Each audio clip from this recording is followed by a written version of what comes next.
Blog on a blog. Tomorrow's news today. Get to the truth.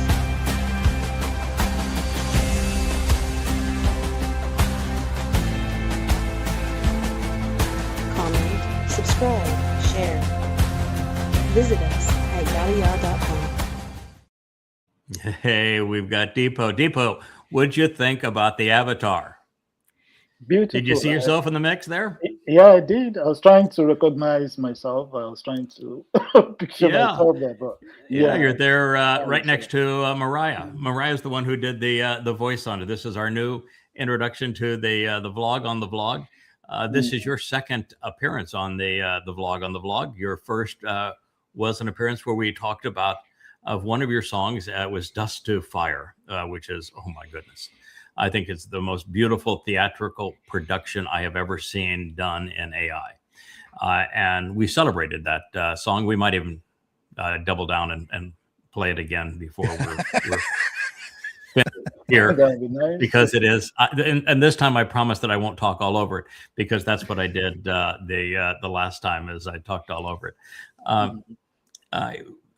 I made a point when we were first doing this a month or so ago, which was to say that there are things that genuinely inspire me.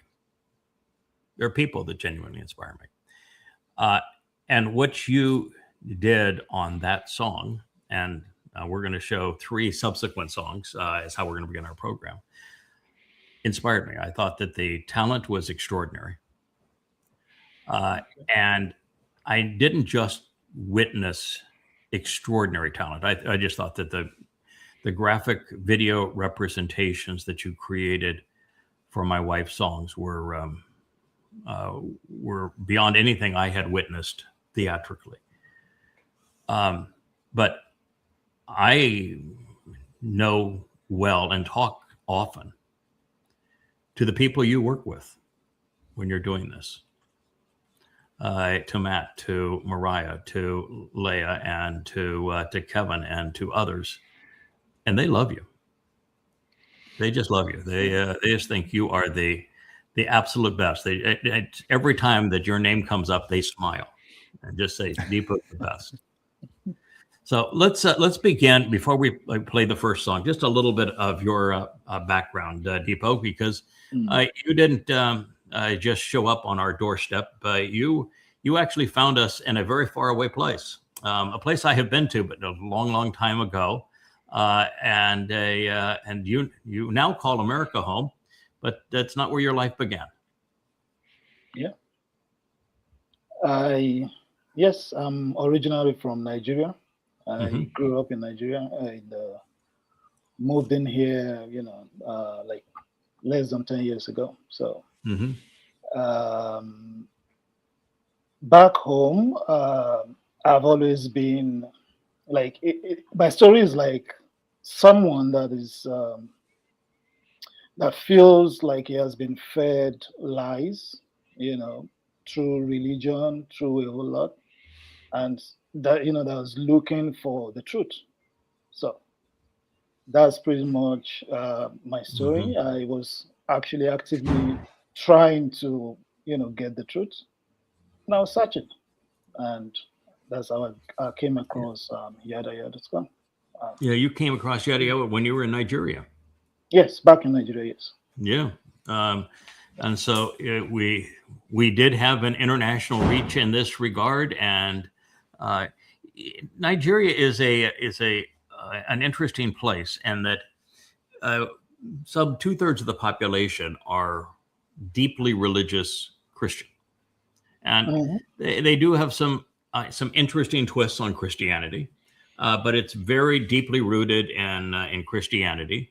And about 1/3 of the population are Muslims, and there's been an enormous amount of tension with Boko Haram and other Muslim groups preying upon and abducting particularly Christian girls and raping them and enslaving them. So it is a tough place, and it was actually a place that was bombed by Satan here a few months back, where Donald Trump wanted to endear himself to Twisted MAGAs and pretend that he was the big protector of the Christian religion. And so he went off and bombed places in Nigeria, claiming that he was protecting Christians. When I can assure you, you're not going to protect a Christian by bombing Nigeria. And of course, the reason he was actually doing it is the same reason that America destabilized and imposed regime change in Libya, which is Nigeria was actually beginning to speak up and saying, you know, there are better alternatives than being a servant of the United States and having to kowtow to all of the United States demands vis-a-vis selling oil and other resources in dollar-denominated currency. And we would do a better job of taking care of the people of Nigeria if we were open to other options. And the United States doesn't like that. And when you try to sell oil or any commodity on the world market in a currency other than dollar denominated, they did what they do to Iran. They do what they did to Iraq. They do what they did to Russia. They do what they did to Nigeria. And Libya, of course, was the worst example, because Muammar Gaddafi went one step further. He didn't just say we can do it in another currency. Muammar Gaddafi said, on behalf of Africa, I'm going to create a gold-backed currency, and so that our continent can be independent of all of these people who want to rob us of our resources. So that's my interpretation of what happened there. What was the overall thought in Nigeria when Trump did his bombing run? You know, I wasn't there at the time, so I know. Yeah, but from what I gathered, the thing is, the Christians, they actually think they are looking for a Messiah, and then they have that Messiah in Trump. So that is actually coming to help. Of course. The ones I could talk to, I actually let them know that you guys have to look beyond. This is Yes. not what it seems like. Yeah, of course. Yeah, for him to be their Messiah that's going to help them against the Muslims, then why was his first trip abroad to 3 Islamic countries? Why does he do business with so many Islamic countries? Why did he invite the heads of the dictators over these Islamic countries to the White House and wine and dine them? Why does he have all these business deals with Islamic countries if, in fact, his intent is to protect Christians against Muslims? Yeah, it also tells you that, you know, the Christians, they like to, instead of look at the logical, you know, instead of going through logical reasoning, they like to just you know, believe, you know, because it's when you have to read, you know, between the lines. If somebody's telling you something, you have to try and see, do they have, you know, like a different motive? But they just feel someone is coming, you know, to fight, to save them against the Muslims. So yes. So a lot of them still believe it. Does it see it that way? A lot of them still don't think anything is wrong. You know. So yeah, it's pretty amazing how Trump has positioned himself as a messianic figure. That has been the intent of MAGA. That's the intent of the Twistians, is to present him as a messianic figure.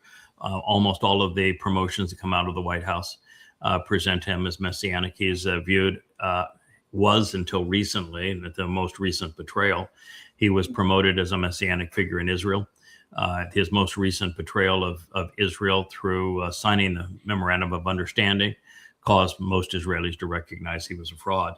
But that is the position, and it's exactly the position we would expect of Satan, as we are now witnessing Satan incarnate in the White House, just as the prophets had foretold. You now live in America. You are an internet developer, and you have both private practice and also work for a firm, married with kids, correct? Yes. Yeah. And when when did you begin to develop your talent as an AI film producer?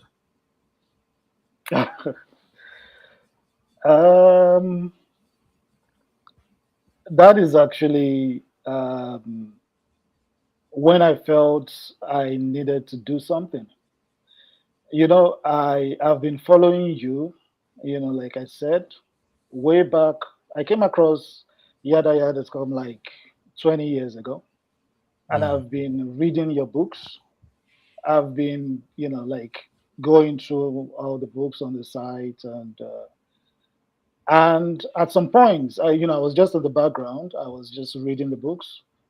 At some point, I just felt, okay, let me see what I can do.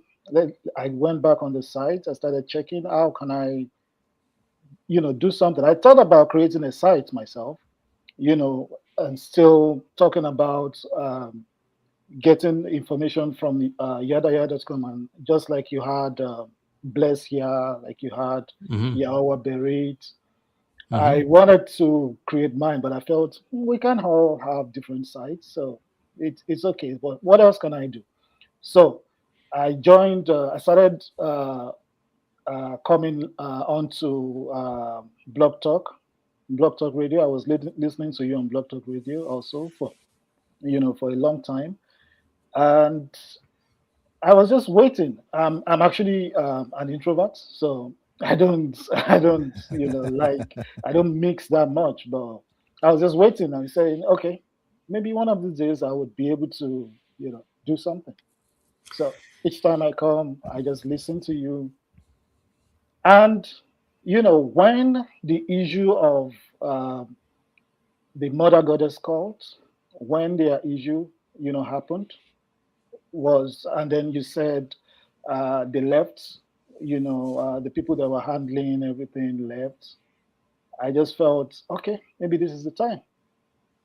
I think the first time I actually made any input was sometime when one guy, recorded himself burning one of your books. There was one clip like that you showed, and then Mm-hmm. one guy was burning your clips, and then you said, "Look at what somebody is doing," and I responded that if you like, you can burn the entire books, but the people that are I can't remember how I said it, that the people that know the truth will not be deterred by that. So that was my response, and I think you Yes. responded back. You Mm-hmm. you actually like the comments, and that was my first input. So I was just following and hoping to get to do something. That makes me very sad, very happy, and very happy. The part that makes me sad, Deepo, is that you have been reading these books and have grown and benefited from them for 20 years, and I've only known you for a year. I feel like we lost 19 years, and I think that those would have been marvelous communications and times, Yeah. and so I wish that I knew you sooner. So we have an eternity together, but I do regret not getting to know you sooner. The positive, the first positive, is that out of the betrayal of that mother goddess cult that decided they would run away and speak for their mother god that doesn't exist, and then become vile in their approach to everything. One of the things that it did that was so spectacular is it was like God saying, "We're not. We got too much to accomplish. This is not the right team. We need a clean house." And that's when Kevin and Rich and Barry and you and it's just a list of so many wonderful people became known to us. That I don't even recall corresponding to Kevin prior to that. I don't recall corresponding with Rich prior to that.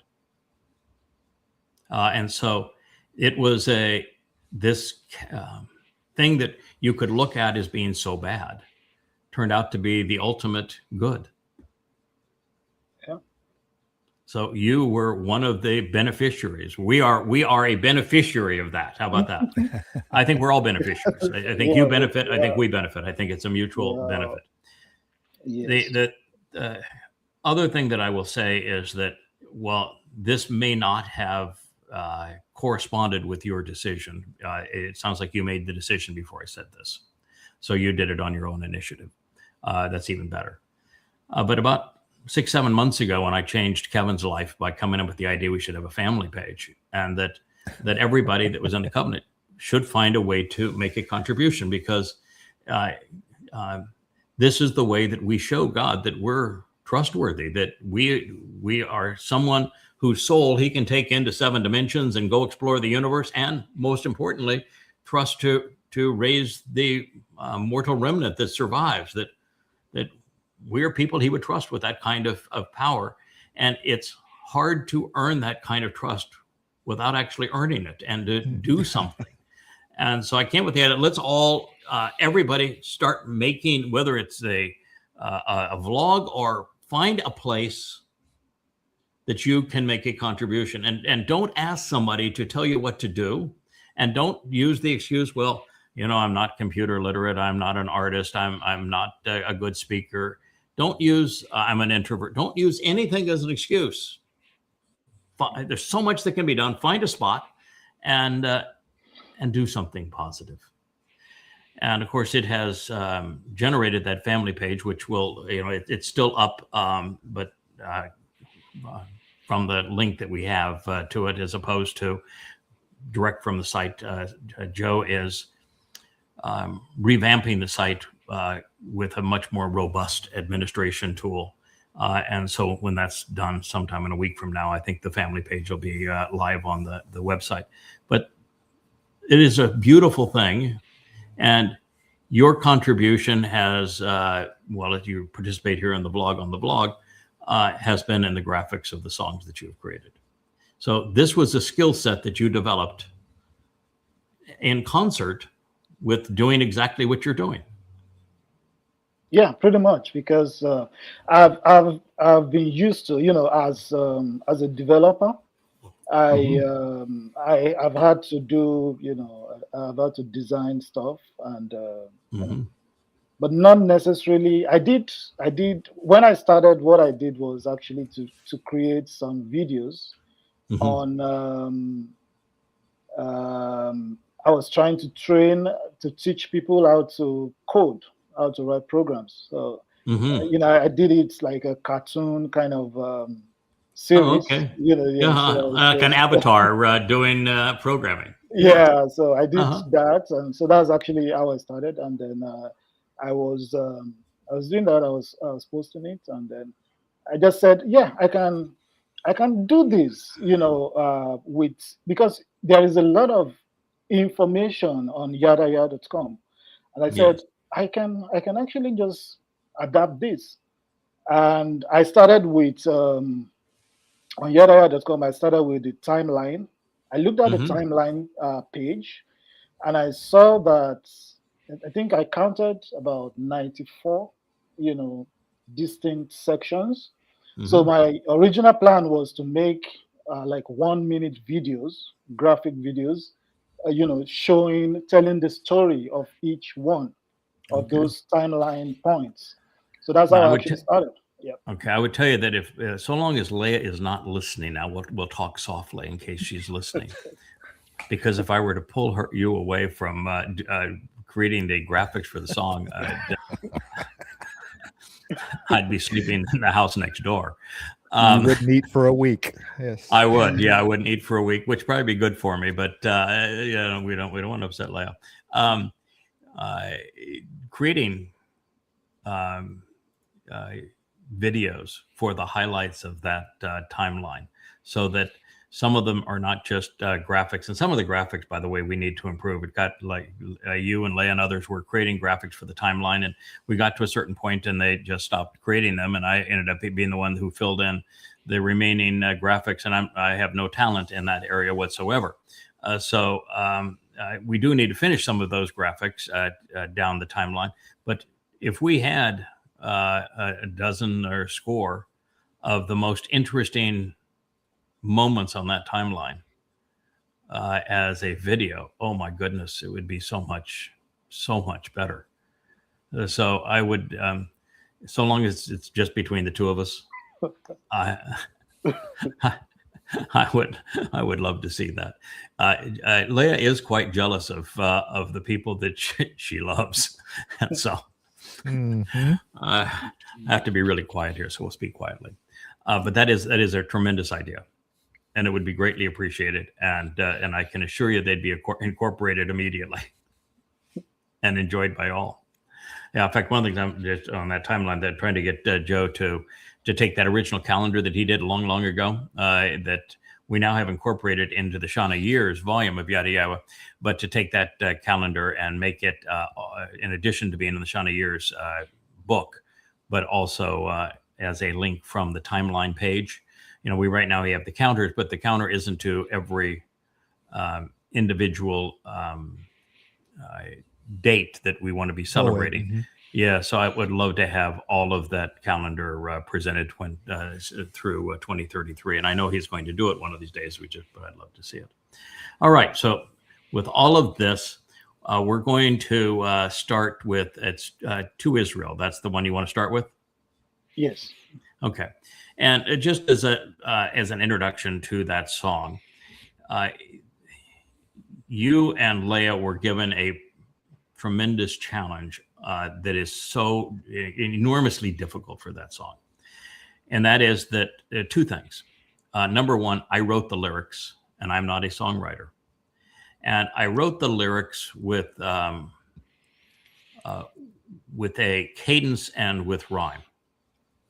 So normally, if you're writing lyrics, it's if you're writing like it'd be 5 lines in each refrain of a song, you'll only have 2 of those lines rhyme, and you will make no attempt to have the cadence of the lyrics be somewhat similar. And in what I did, every line of a group of 4, everyone rhymes. And that is not the way you write lyrics for songs.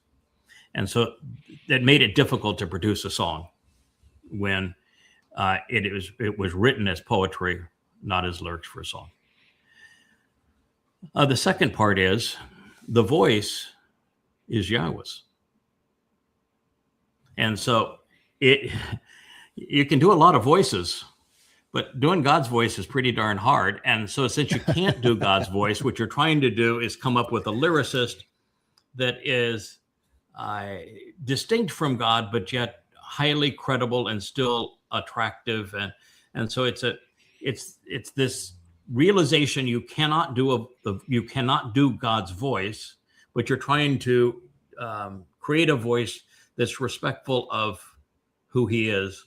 And so that made it really difficult. And then you have the challenge that to create every line that ends in a rhyme, there aren't the normal themes that you would have through the refrains of a song. So you're constantly trying to say, all right, I can't create an animation here or a graphic for the one line. So I need to try to figure out what's the theme of this refrain.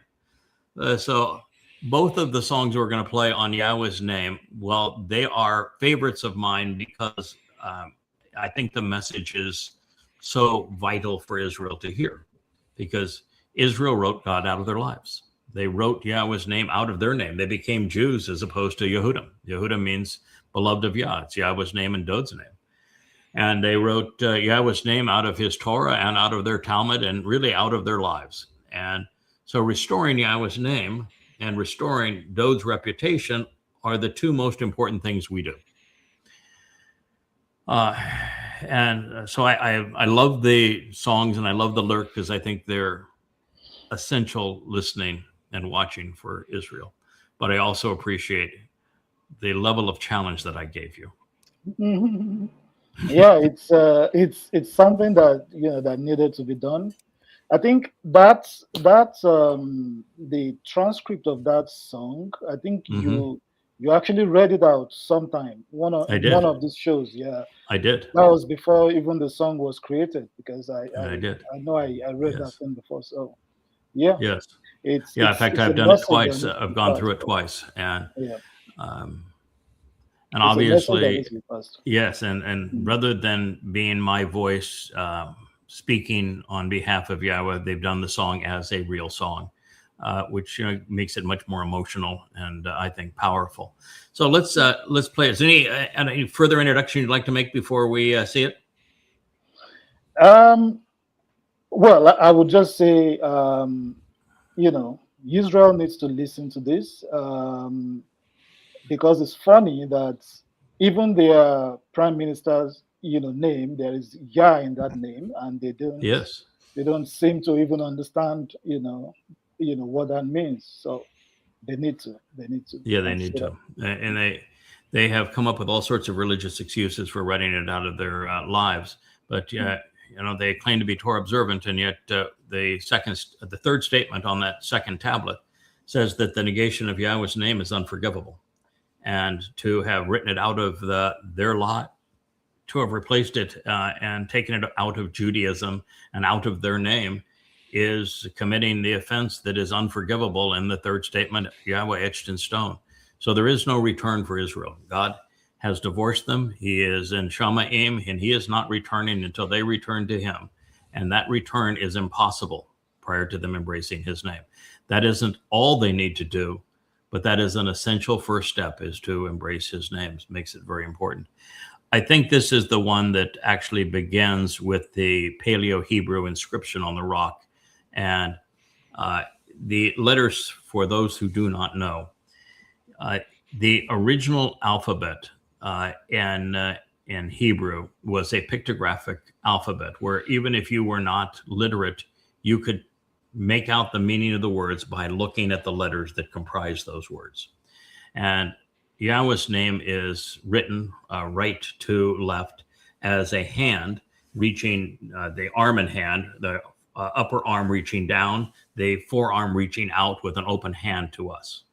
It's comprised of two individuals that are standing up, reaching up, paying attention to him. The first letter is a yod, which is originally called the yod, which is hand in Hebrew. And the two heys are from the henna, which means to pay attention, to look up, to notice what's happening here.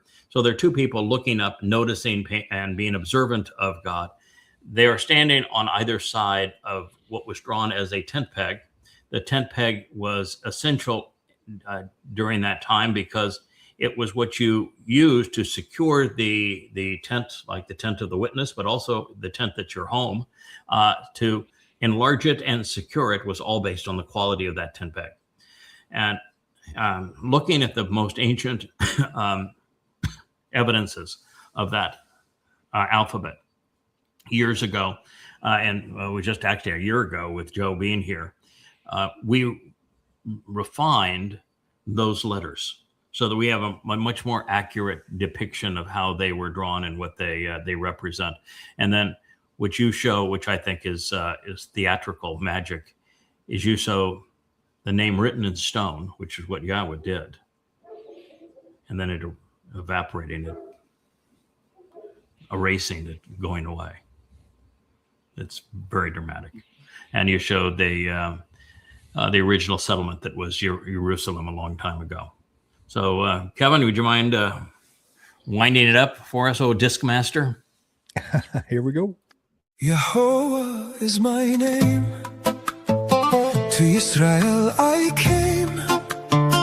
You denied my acclaim. You fled my flame. You erased my name.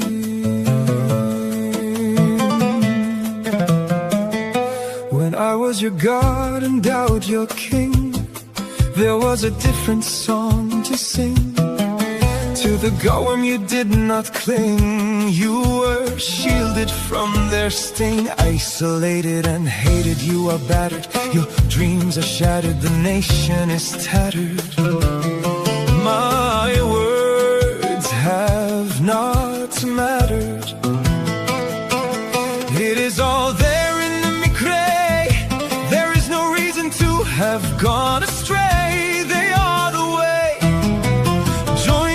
Shabua, I say, I have openly conveyed the signs of the modem, from whose brilliance you should beam, and yet all agleam with your own scheme. You have chosen a wholly different team. Yahweh is my name. To Israel I came. You denied my acclaim. You fled my flame. You erased my name.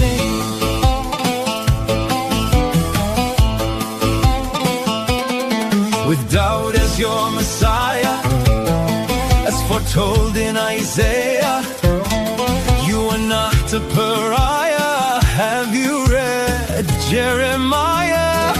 Doubt is his name. To Israel he came. You denied his acclaim. You robbed him of his fame. What a shame. Who served as the lamb, whose blood is on the door jamb? Do you need a diagram? Do you even give a damn? Do you know the son who was given? For what has he striven? How are you to be forgiven? What is your decision? Doubt is his name. To Israel he came. You denied his acclaim. You robbed him of his fame. Have you no shame? This need not be the end of the story. You have been called to glory. To my covenant be a signatory. Respond to this allegory. If you wish to be replevin, let's remove your leaven. It's on the basis of 7 that I can bring you to heaven. So this is the story of my luminaries, even as they have become your adversaries, when they serve as my great emissaries, and with whom I've compiled esteemed libraries. Yahweh is my name. To Israel I came. Accept my acclaim, embrace my flame, reinstate my name.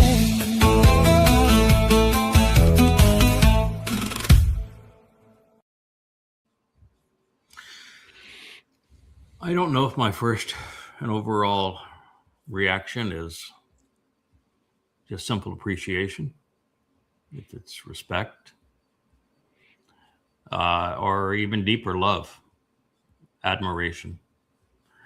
We've been doing this for 25 years. I watch something like that and the visuals that support a life of learning. And I realize that is got to be as magnificent a depiction of a life's work that I have ever seen. And it goes beyond just the fact that it is dramatic. The details that support the understanding that we have of Yahweh's name, the fact that everything, the universe, this planet, the covenant, the Torah, humanity, we're all here in support of a single agenda. And that is preparing God's beloved firstborn son to have a kingdom, to inherit his Father's universe. And that is a very difficult concept to convey. And there's so many subtleties in it. And you got every detail right. That requires far more than knowledge. It requires a depth of understanding. So that's why one of my responses is just admiration. I don't get to encounter that all that often.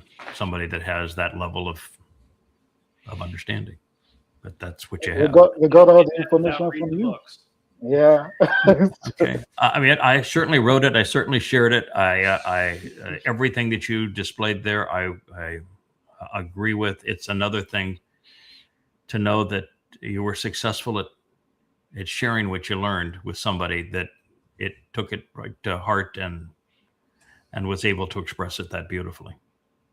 Yeah, so it is a gratefulness of you. You know, you work 12 hours a day, 7 days a week for 25 years, and you know, it's like this past few days we've been betrayed by an embittered individual, and last week it was being betrayed by another bitter individual.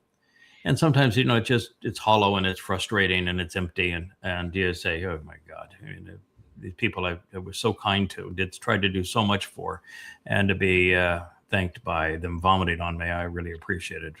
Geesh. But the antithesis of that is you. And that's one of the great gifts to God, to Doug, to Israel, the covenant family, man. What you did there is magnificent. I do want to play it again, Kevin. I want to talk about a few things that are in that song, because that song does it blends several themes together. The first, of course, is foremost, is that God has a name. It's Yahweh. That name is not in dispute. You cannot write it YHWH, and you cannot write it in Hebrew unless you're writing it in modern Hebrew and phonetically. The pronunciation of it is exceedingly easy to deduce. It's based on the verb haya. Haya tells you how to pronounce 3 of the 4 letters. And it was delineated to us in a book called the Torah. And the O in Torah is from the wall. Pretty much answers that question, doesn't it? And if you didn't, then go tell somebody shalom and consider where the O sound came from in shalom, and you pretty much got it resolved. Now, the fact is that I took 2 to 3 weeks of my life and I examined every Hebrew word, and that included the yod, the hey, and the wah, and made a complete analysis of every word and every name in Hebrew and the legacy of those names to deduce the proper pronunciation of it and prove it. And that is in an introduction to God. But the simple truth is it's Yahweh. Leah has subsequently caused the voice that she's cultivated for these songs in the last 2 or 3 songs to get the pronunciation correct. In this song, it's not great. It's Yahuwah in this song, and that is incorrect because the yod makes an E sound in English as it does in Hebrew, and the ah sound is from the hey. The O sound is from the wah, and then the ah sound is from the hey. And so when you combine the hey and the wah together to get how, you're actually mispronouncing the name. So it'd be Yahweh. But you'll still notice that I'll tear up at the song and love the song. I'm going to make the note of this. But this notion that we shouldn't pronounce God's name for fear of mispronouncing it is ludicrous. Who did Yahweh use to introduce his name to his people and to the world? That was Moshe. Moshe. Moshe claimed to have one disadvantage, didn't he? He said he had one disability. What was that disability? Stutters. Yes, he said he had a thick tongue, which means he didn't pronounce words correctly.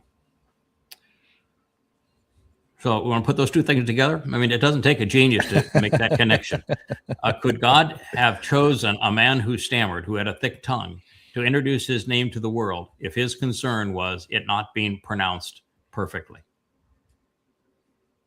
Yeah. Absolutely not. So that lie just goes away by the very fact that Yahweh chose a man who said that my diction isn't great to introduce his name. Yep. So that is the reason why I have no issue with it being slightly mispronounced, because I know we would and we have made the effort to correct that. And and God wants it spoken. And if it's for His point of view, it's 1,000,000,000 times better to have it spoken and to have the hey linked to the wah than it is to have it not spoken. And I think that one of the worst things that we're having now is to have so many religious buffoons out there, and we've seen it all over. Now, going back to writing YHWH, that's completely invalid. Mm-hmm. Yes. You can write God's name in Hebrew, or you can transliterate it in English.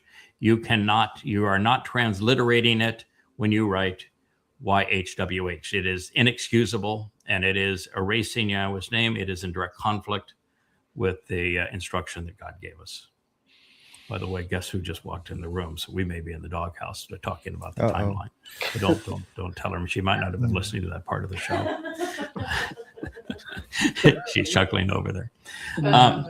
The second part of the song that I want to talk about is this integration of Yahweh and Dode. And that was the interesting thing. I took the chorus of that song, and it was, you erase my name, and speaking of Yahweh.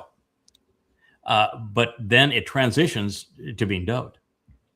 And we make Dode as important in that song as is Yahweh. Because from our point of our existence, He is. Mm-hmm. We don't exist without Him. He was Adam. He was Shem.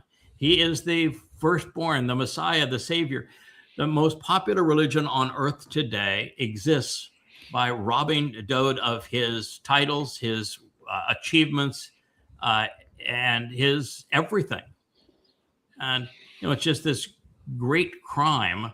And by reestablishing Dode, we're doing something that makes God even happier than reestablishing His name. Mm-hmm. And this is something Israel must come to embrace. They claim to have a star of David or a shield of David, and there is no such thing. It's an absolute pagan lie. They need to drop the star, embrace the menorah, and the one that's over my head here, it's the 7-candle menorah, not the 9. And embrace Yahweh's name and recognize that we're all here because God had a firstborn. It's Dode. And Dode is the Messiah. He is the former king. He is the returning king. He is the one who suffered crucifixion in 33 CE, fulfilling Pesach. And then He fulfilled Matzah by taking our guilt and depositing it in Sheol. And He became the Bakor, firstborn of Bakorim, firstborn children. And I think that the juxtaposing of those two realities, those two names, and what do you get when you combine Yahweh and Dode? Yahud. Dode. I wish it went from your lips to the ears of all Israel. There's no such thing as a Jew. It's a made-up name. What Jew does is erase Yahweh's name and Dode's name from their name. Mm. You want to have the shield of Dode in your lives? Go back to your real name. You are Yehud. And Yehud is a combination of Yahweh's name and Dode's name. And it's one of the most profound insights you are ever going to consider. It makes you the beloved of Yah. And there is no return until you become Yehud again. Mm. As we were playing it, you've heard some of my thoughts on it. You have another thought, Depot, before we play it again? Yes. I have a couple. Yes. Oh, I'm glad I asked. I am. I'm glad I asked. So the first will be the pronunciation of Yahweh's name. Yes. Now, for people that are saying, that I want to go with that argument that it's YHWH, just read, read your books, read the passages. Yes. You could see, God saying my name. He says my name. Now, if he had given out those words as just YHWH, will he call that my name? No. Because that's a very easy way to look at it. It's like looking at your name and just picking out only the consonants and say, okay, that's my name. It Constantly, doesn't God work. is telling us to pronounce his name, to share his name, to call out in his name. And he never once says, I want you to use the tetragrammaton, and I want you to write these initials as something that is unspoken as a placeholder for my name. Never once. So why do people do it? That's profound. Yes. And, and then the pronunciation, for someone that has been reading, your books before actually listening to you, when I first saw the name, like I said, one of the issues I had with the Bible was they mentioned the Lord, they mentioned God. Now, when you read the context of what they're talking about, they are talking about, at times they're talking about the same person, at times they're talking about two different people. So I've always wanted to know, okay, so what is God's name? Because God says, my name, don't. Hashem, over and over again. Yeah, he keeps saying that. So what is that name? So when I saw it in your book, I saw, and I pronounced it Yahweh. That's actually how I pronounced it, Yahweh. So the first time I listened to you on Blood Talk, that's actually what I wanted to hear. That how are you actually pronouncing this? So that's what I wanted to hear. And then I see that it was actually kind of close. So I said, okay, Yahweh, okay. Yeah, your pronunciation of mine are the same. Yeah, and it is the single most important theme throughout the Torah, prophets, and Psalms is Yahweh's name, and it is never presented to represent with 4 English letters or even 4 Hebrew letters. It's to say it. And one of the ways that you can tell that God is not uptight, beyond that he had Moshe, who had a speech impediment, introduce his name to us, that he does not view his name as sacred or as something that he would be upset if you represented incorrectly, is that he interwove his name into the name of his people. And his people, they treated him like crap. Yeah. They are Yehud, and that's what it means. Yahweh and Dod and beloved of Yah. And look at all of the other people who have Yahweh's name. Zachariah. Yasha, Yah. Yoel, Yah is God. Elia, God is Yahweh. And it's just on and on with all of the names that include Yahweh's name, including the names of all the books we've written. They're all Yada, Yahweh. Those are great points, Deepo. Kevin, let's just go ahead and play it again, because it is such a profound message, and it reinforces these themes. And now with Deepo's and my introduction to it, or summation of it, let's play it one more time, and then we'll go to the second song. Yehovah is my name. To Israel I came.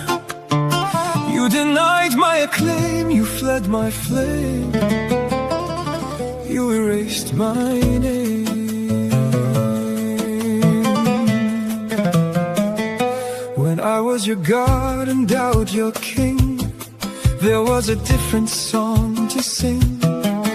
To the Goyim you did not cling. You were shielded from their sting. Isolated and hated, you are battered. Your dreams are shattered, the nation is tattered.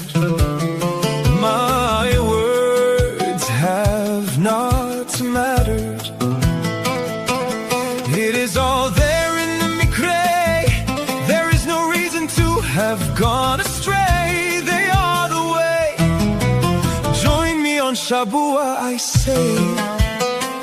I have openly conveyed the signs of the Modim, from whose brilliance you should beam, and yet all agleam with your own scheme. You have chosen a wholly different team. Yehovah is my name. To Israel I came. You denied my acclaim. You fled my flame. You erased my name.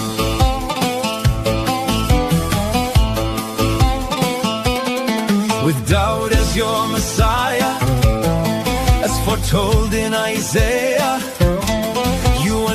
a pariah. Have you read Jeremiah? Doubt is his name. To Israel he came. You denied his acclaim. You robbed him of his fame. What a shame. Who served as the lamb, whose blood is on the door jamb? Do you need a diagram? Do you even give a damn? Do you know the son who was given? For what has he striven? How are you to be forgiven? What is your decision? Doubt is his name. To Israel he came. You denied his acclaim. You robbed him of his fame. Have you no shame? This need not be the end of the story. You have been called to glory. To my covenant be a signatory. Respond to this allegory. If you wish to be replevin, let's remove your leaven. It's on the basis of 7 that I can bring you to heaven. So this is the story of my luminaries, even as they have become your adversaries, when they serve as my great emissaries, and with whom I've compiled esteemed libraries. Yahweh is my name. To Israel I came. Accept my acclaim, embrace my flame, reinstate my name.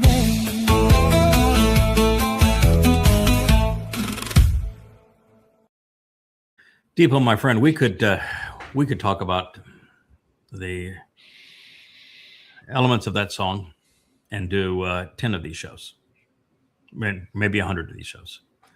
There are just a few more highlights I want to mention, if you don't mind. One is when it says, "You fled my flame." What that's speaking of is when Yahweh was conveying the opening book of the Torah to Moshe on top of Mount Choreb, which is the very place he introduced his name to Moshe. He told Moshe to, that when he goes down the mountain, give the children of Israel 3 days to get their act together, get all cleaned up, get prepared, because while it was just going to be a projection of Yahweh's light and voice, it nonetheless would be a lot for them to process. And so he gave them 3 days to get ready for it. And he did exactly that. He demonstrated his light before them and the resonance of his voice. What was Israel's response? Go away. He told him to go away. Told God to shut up, go away. We never want to hear from you or see you again. It's one of the most tragic statements ever made. Jews don't want to tell you that. But the fact is, that's what happened on Mount Choreb. They hadn't even left Mount Choreb yet. And they told God to go away, to shut up. They never wanted to see him or hear from him again. So, God's response to that was, I agree. I agree, that's best. And he said, I agree that's best for 2 reasons. One of them is he had no interest in being around them either. They were obnoxious. God saves you from certain death, slavery, and a country that is abusing you like this, perpetrating genocide and apartheid on you. And he saves you from it. And this is what you do. Why would you want to spend time with those people? The second reason is that God already had a plan. He had already deployed the plan numerous times. He did the plan with Chinook. He did the plan with Noach.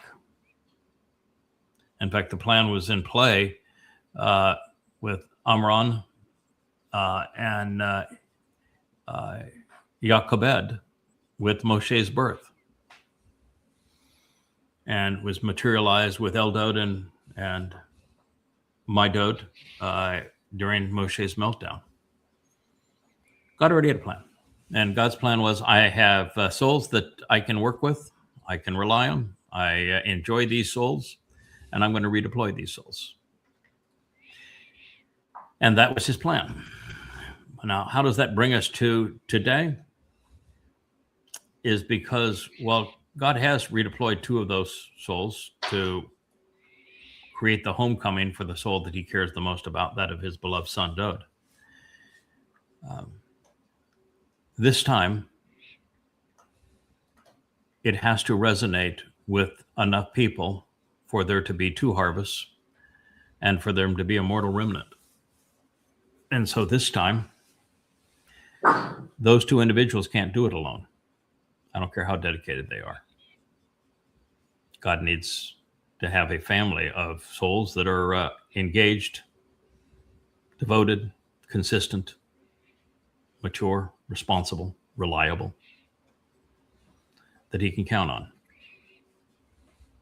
You're one of those souls. We're going to play this song, Depot, on the Yahweh Jumbotron.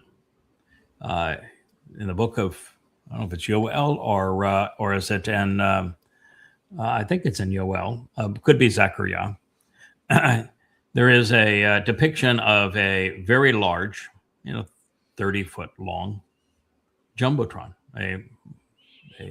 Essentially, it's a movie screen, but it's no screen. It's just going to appear in the sky.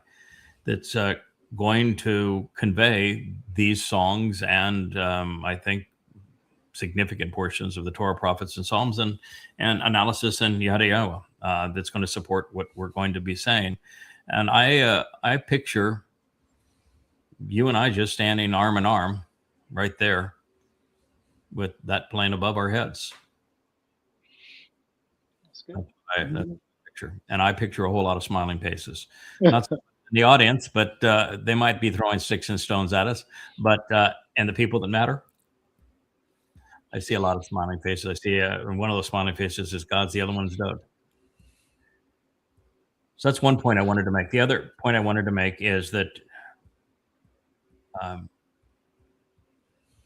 it is Israel that robbed Dode of his notoriety. They claim God can't have a son. They claim that there's another Messiah, that Dode doesn't qualify as the Messiah. God says the opposite. They expect somebody else to return, and God says it's Dode who's returning. But the most important thing is there is no way for them to have salvation. Where are you going to get your salvation? You write Dode out of your lives. There is no way to receive it because he fulfilled Yisak, Matzah, and Bekurim, which opens the doorway to life, removes guilt from our souls, and brings us into the covenant family. So without Dode, there is no salvation. And then the other theme that I wanted to mention is that Jews who lie, all of them, about being Torah observant, every single one of them. There are Jews now in the covenant family who don't. They're now Yehuds. They're not Jews, so my statement is actually accurate.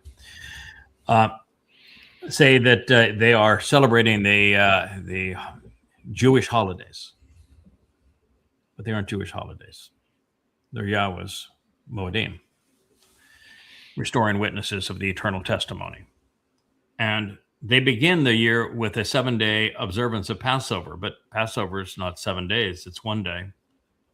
And it's matzah that is 7 days. And they completely ignore matzah, and matzah is more important than Passover. Passover without matzah is detrimental. It means your soul would be eternal and eternally corrupted with religious guilt, and therefore eternally separated from God. That's Sheol. They don't celebrate Bekurim either. They don't even know what it means. And then they celebrate Purim based upon the lie of Esther. Mm-hmm. And they have their version of Ashura Day. And then they have this counting of the Omar and haven't a clue what Shavuot represents, that it's a harvest of standing grain, and that it's fulfilled in 2 stages, one of which was just happened here 2 months ago with the beginning of the time of Israel's troubles, and the next will be the harvest. They replaced Teruah with a Babylonian holiday of Rosh Hashanah, ahead of the Babylonian New Year. They call it the beginning of the High Holy Days. Holy in Hebrew means diseased. And the beginning of the year, and according to Yahweh, is in Abib. And the 14th of Abib is when we celebrate Pesach. And then they turned Yom Kippurim, the day of reconciliations, into a day of affliction. And I don't think you can reconcile a relationship by being afflicted or by afflicting someone else. And then they turned Sukkah, which is to camp out with Yahweh as we return to the garden, into a celebration of a wrinkly, ugly, sour fruit and 4 species. It is just an abomination as to what they have done. And they pretend to speak for God when they're doing nothing but annoying God. So Israel, you really need to take to heart Leah and Depot's song. That's actually Craig, Leah, and Depot's songs. She wrote the score, I wrote the lyrics, and you created the graphics. But it's a collective effort. And I think the Jews, I think they actually know some of these things, but it's probably because of coming from that time of Aaron. They just feel they need to argue. They need to look at God's words in a different way. Because from my own experience, I had the last company I worked with in Nigeria before leaving. They're actually Israelites. And I was there for a long time. I was like 7 years working with them. So I see that they actually know that, for instance, Christianity is false. They know. Yeah. They know every Islam pastor, is false. every pastor I ever reached out to and talked about that every aspect of Christianity is false, and every pastor knew it. Yeah, they know. They all know it's a lie. Yeah, but I think it's just them wanting to maybe project themselves as maybe equal to God or whatever. Yeah, that's what rabbis are doing. Rabbis are doing. Well, they won't mention God's name, but they sure write their name into their Talmud, don't they? Yeah. Yeah. Yeah, it is. All that is. Yeah, all that is true. Okay, our next song is going to be the Song of Ruth and Boaz. I have gained a new appreciation for the story of Ruth and Boaz that I had not previously considered until this last 7 days. The last 7 days, I have been trying to complete my translation of Isaiah Yeshaya 10 because God told me it was the prelude to the Choder chapter, which is the most powerful prophecy perhaps ever written among the prophets, in Yeshaya 11. And I just said, I want you to go back to 10, rewrite it, because it's going to explain the situation and the time that you as the Choder are being deployed, and you need to know your role, and people need to know what to expect. So it is the environment that you're being deployed. And you get towards the end of the 10th chapter of Yeshaya 10, and it's a journey through towns. And the theologians would tell you that the towns that are mentioned are where the Assyrians, with an army of 185,000 warriors, were bivouacked or that were passing through. But that can't be true. And the reason that cannot be true is that the towns that are mentioned are first and foremost in the hills and the valleys north of Jerusalem. Lachish was the last town in Yehudah that Sennacherib and the Assyrians assaulted with a long siege. It is southwest of Jerusalem. And it's in the valleys where there is plenty of food for a large army and vast spaces for a large army. You don't go from southwest of Jerusalem due north of Jerusalem and cramp a army in narrow valleys where there is no food, where there is hardly even a shrub, and where you're constantly subject to ambush, where your numbers are a liability rather than an asset. It's not possible. It'd be saying the Assyrians became the world superpower at the time by being really stupid. And the other thing would be an army marches, the trained armies of the day marched 7 miles in 3 to 4 hours. And the places where he begins to depict them are 6.5 miles north of Jerusalem. That's a 3 to 4 hour march. Are you going to write a prophecy about the positioning of an enemy that's come to annihilate Jerusalem when they're 3 hours away from knocking on the door? Not much of a prophecy. Not much of a prophecy. The ink wouldn't be dry before they'd be knocking at the door. Thank you, Captain Obvious. No, it's Captain Obvious. No, that didn't happen. And there's like 20 names, maybe 25 names. So I decided to do what I've always done. I thought that the names would tell a story, and that the actual story was in the names. So I translated every name, and I linked them all together to convey a message that was pertinent to our time, which is the time that the prophecy is being written.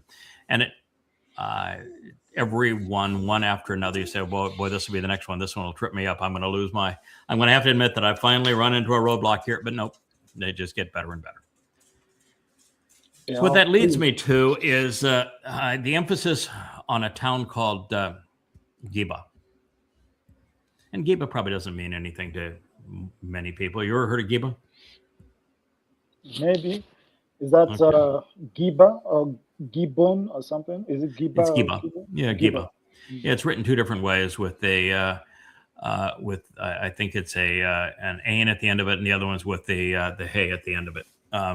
Or with the hay at the end of it after you have the ain. That's two different ways.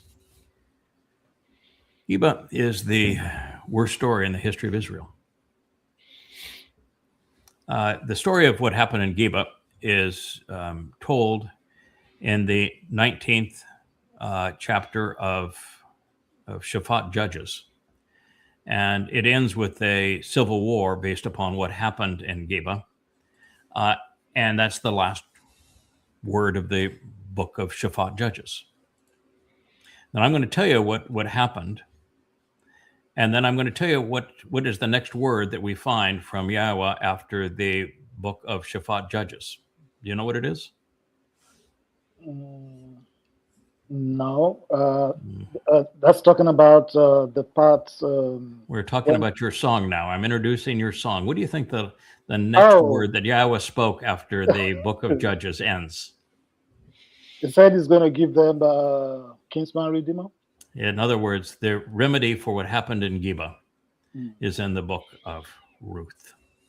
You go from one word to the next, the last chapters of Shaphat Judges to the opening chapter of Ruth, in one breath to the next. All right, so what happened in Geba?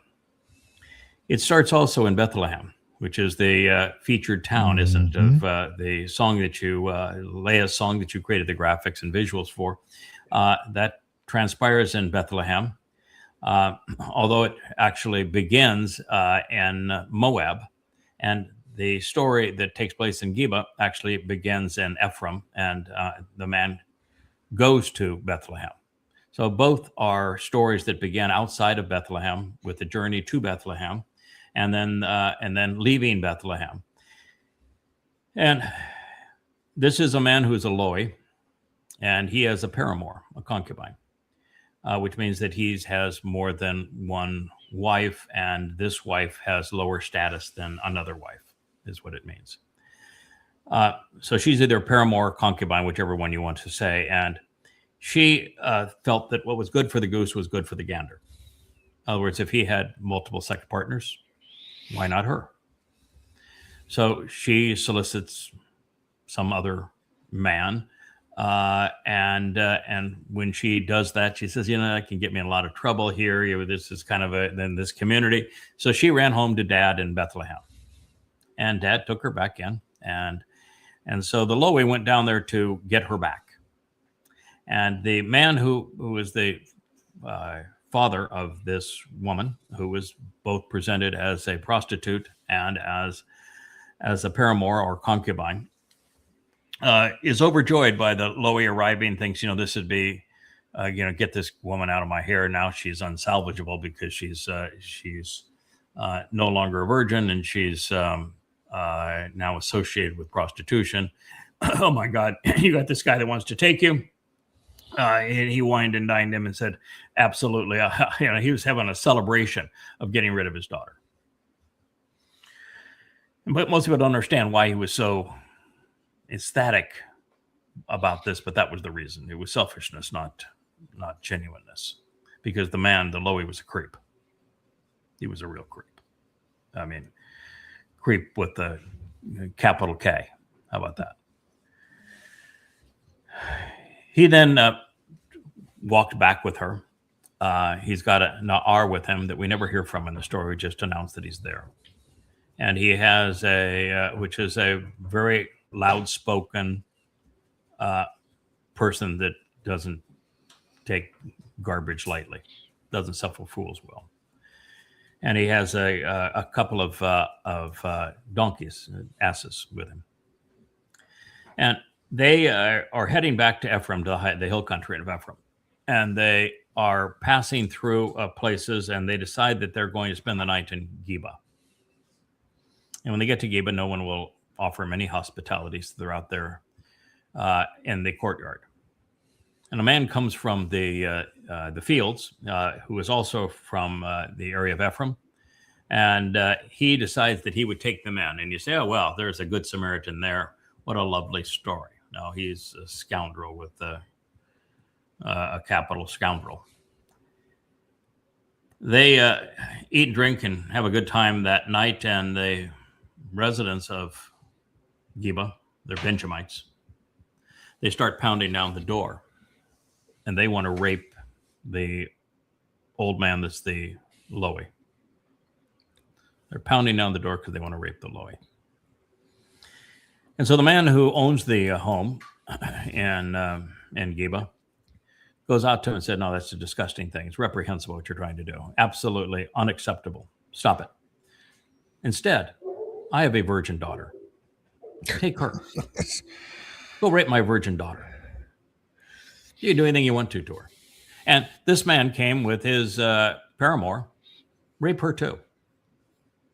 Abuse her as much as you want to abuse her. That'll be just fine.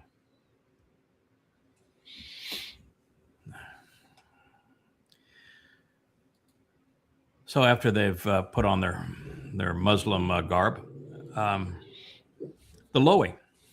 We're familiar with the word.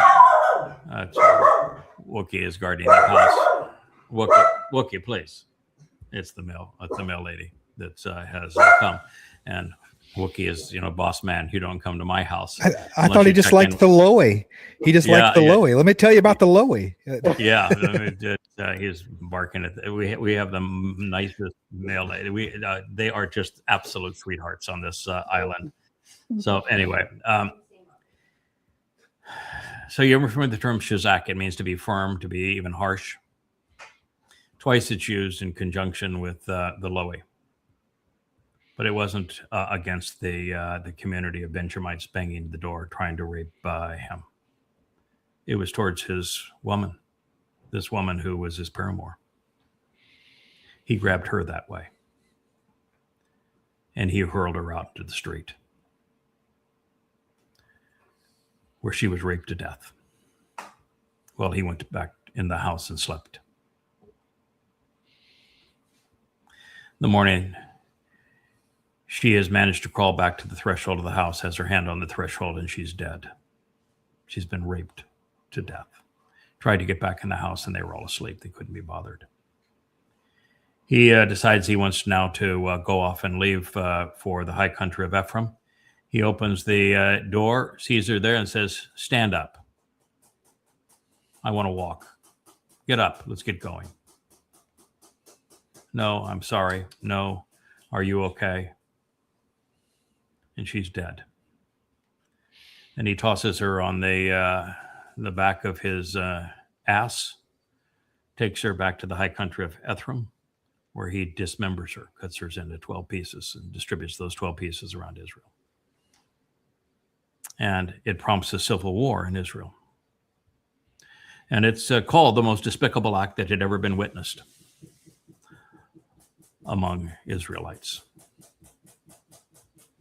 What the story says, and the reason it is brought up in the 10th chapter of Yeshaya, is that what God is saying is that my people haven't changed. This is still who they are.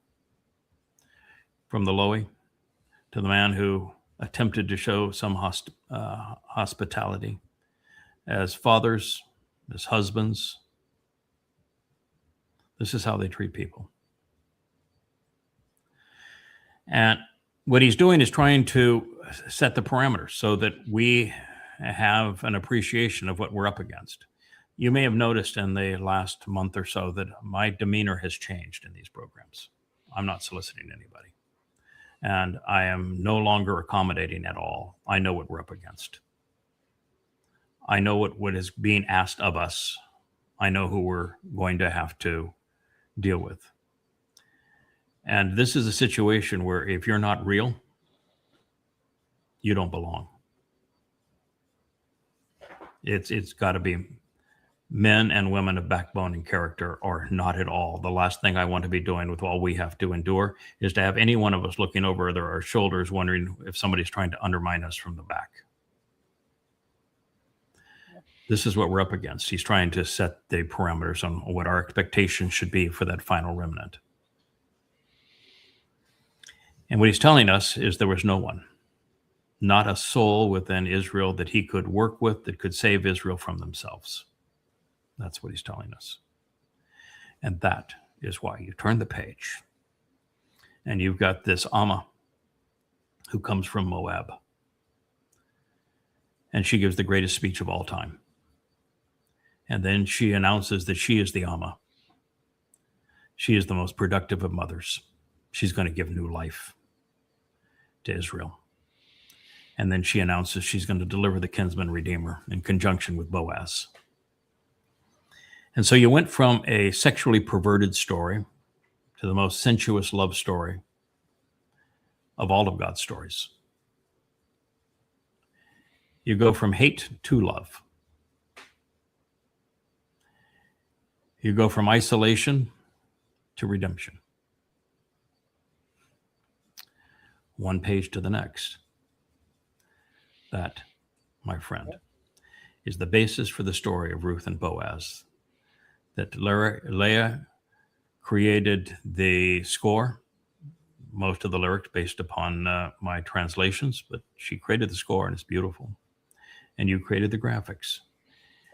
I'm here to tell you it's one of the most important stories ever told. That's my introduction to your song. Okay. Good. Let's play it and we'll have Deepo make. You have a comment before we begin, Deepo? Yes. That's Okay. actually my first song on this. That's the first song. That was I the did. first one you did.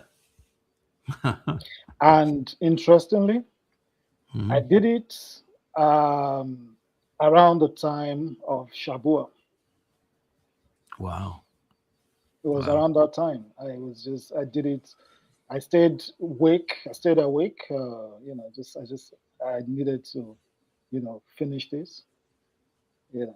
I think it was Kevin that he played a video, and then I think he made the video and then he played it. It was one cartoonish kind of video, and then I think Leah said, maybe you said, anyone that wants to make videos for the songs can, they're welcome. And that was my first take. It was around Shavuot. And you volunteered. How did you find Leah directly? How were you introduced to Leah? Because she's an introvert too, Yes. Okay. So the story actually starts from Kevin. Around that time, that the breakup happened, and then, Mhm. like I said, initially I was looking for what I wanted to do, and I'm a developer, so I was looking at the site. You said the guy is handling the site left, so I actually Yeah. wanted to, step into God, I that. wish I had known that. So I actually wanted to step into that, and then I think Joe came on board, Yes. and Yeah. Joe came back around, yes, and he's and been then marvelous. yes, and then I think a couple of maybe months after that, Kevin said, anyone that feels they can do anything, they should just send me your details if you know you can contribute anything, and that's how it all started. I sent Kevin my details, and he said, okay, I'll get it across to Leah and Craig, and they will get back to you. So that's how it started. So um, Leah called me. I think after that we had a discussion for a long time, like 2 hours. So, Mm-hmm. yeah. So and Wow. 2 hours between introverts. That's something.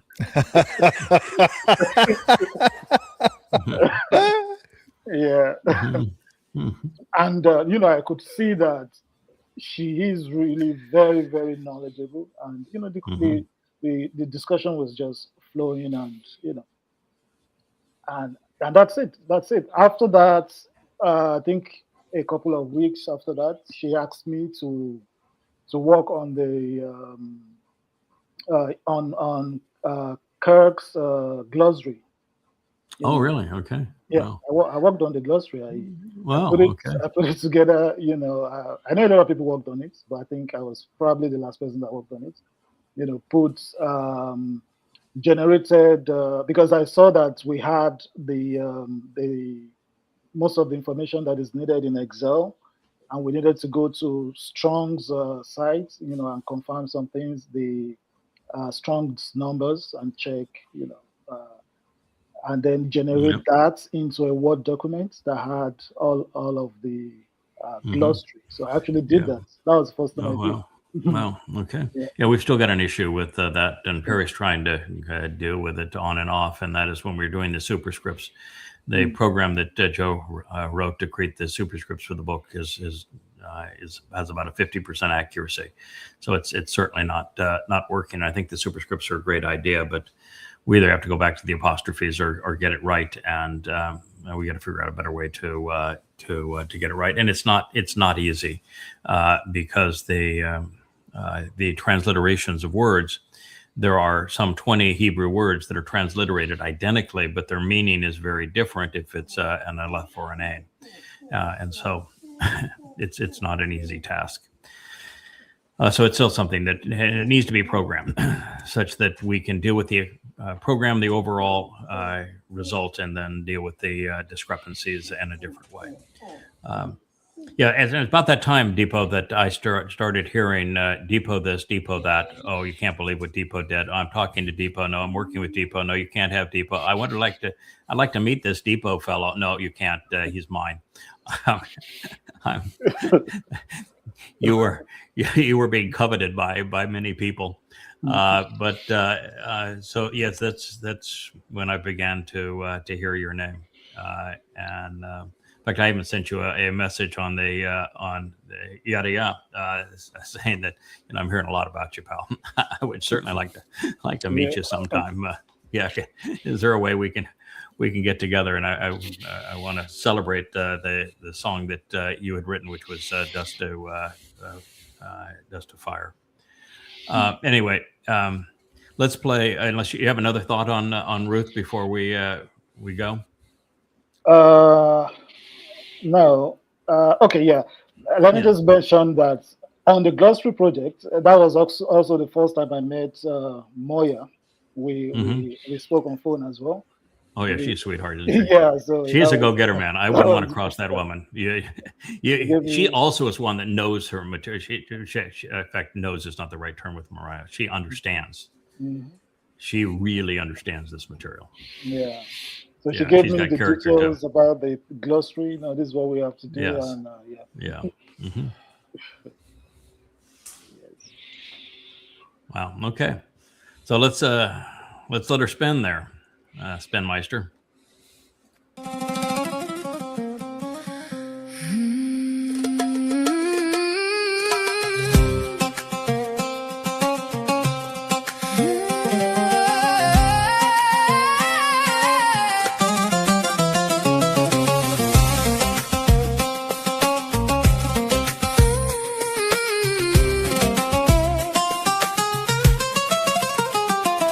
In the famine, in the fields were nothing. When hunger called and hope wore thin, she came to glean where grain grew. A woman of measure, steadfast and true. Through grain and sun, through toil and need, she walked in trust, she learned to heed. And in the wind that moved the wheat, she found a shelter strong and complete.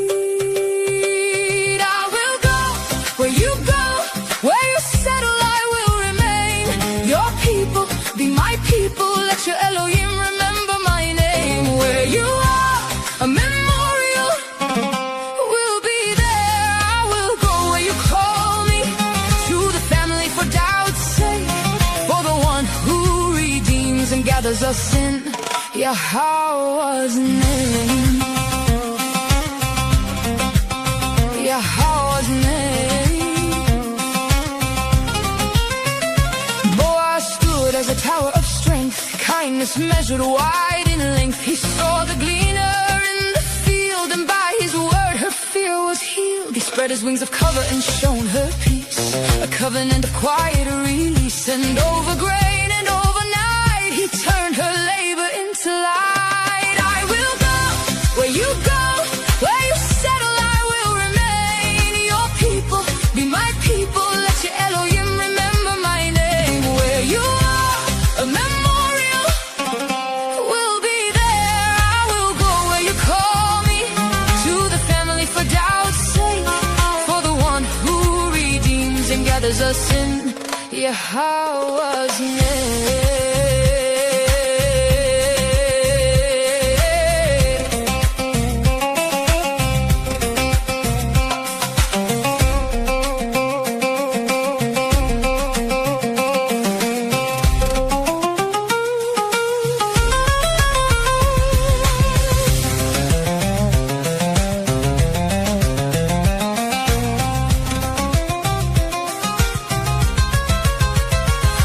How love was written, not in ease but in returning, not in taking but in giving, not in distance but in drawing near. Through thirst, through hunger, through the harvest, through the field and the promise, through Yahweh's family and the strong one who sows the grain.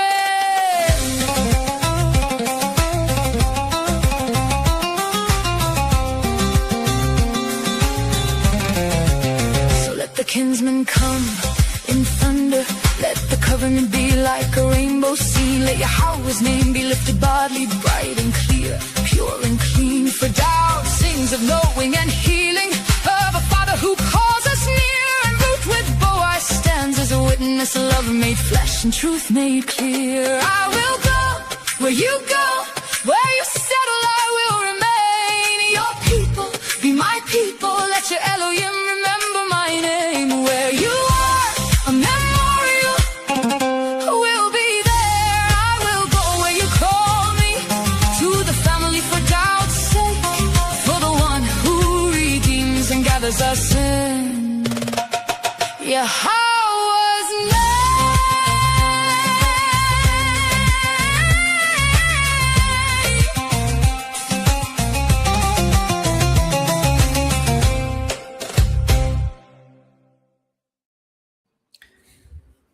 Following the story of what happened to Gibeah, with the Benjamites raping the woman to death and the Lawi being a louse, the man who owned the house offering his daughter being reprehensible, the Benjamites being reprehensible, the whole nation going to civil war, there wasn't a single Yehud that God could speak through, not a single Yisraelite. To the appearance of Boaz in Bethlehem, it's very much like the fallen nature of man and the Nephilim, and the insertion of Noach. This was a crisis moment. And so this whole book is about that crisis and about the Gaal, the Redeemer. Someone had to redeem these people. And the story is of Ruth and Boaz serving in that role. And they would not only be redeemers, they would deliver the Redeemer multiple times, 3 times, as a matter of fact. And so it is really powerful how the whole thing plays out. I think that had Leah waited for me to finish my translation of it, which is deeply emotional, it's sexual, and it's harsh as well. There are some statements by Naomi on the way into town that are reprehensible, and statements by the sages of Bethlehem that are equally disgusting. Yet the love between these two and the promise they delivered soars above it all. It's a story that no one considers that is the pivotal story of the Torah. And just to show you God's position on the whole thing, there's a title on one of the columns of the house of Yahweh's name, which is called the temple. And there's only one name on it. And it's not actually Yahweh's name that's on the house. Home for Yahweh's name? Family. Yeah. It's not Yahweh's name. There's only one name on it. It's Boaz.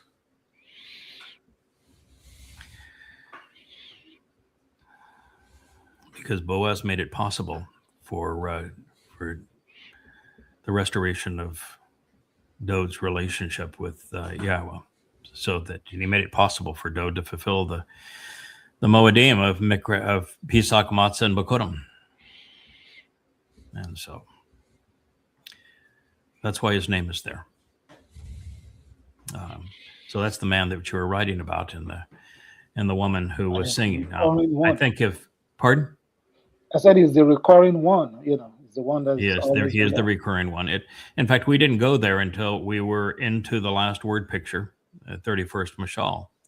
And it became obvious that that's how God was solving all of these problems, is that he had recurring ones. He had, there were 5 men, 4 men and 1 woman that would reoccur throughout the timeline.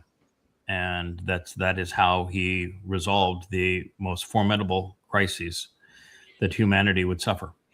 And that's why this story is told at this time. They were resolving the calamity of Israel had melted down and wasn't even going to exist. They were in the midst of a civil war over a despicable act.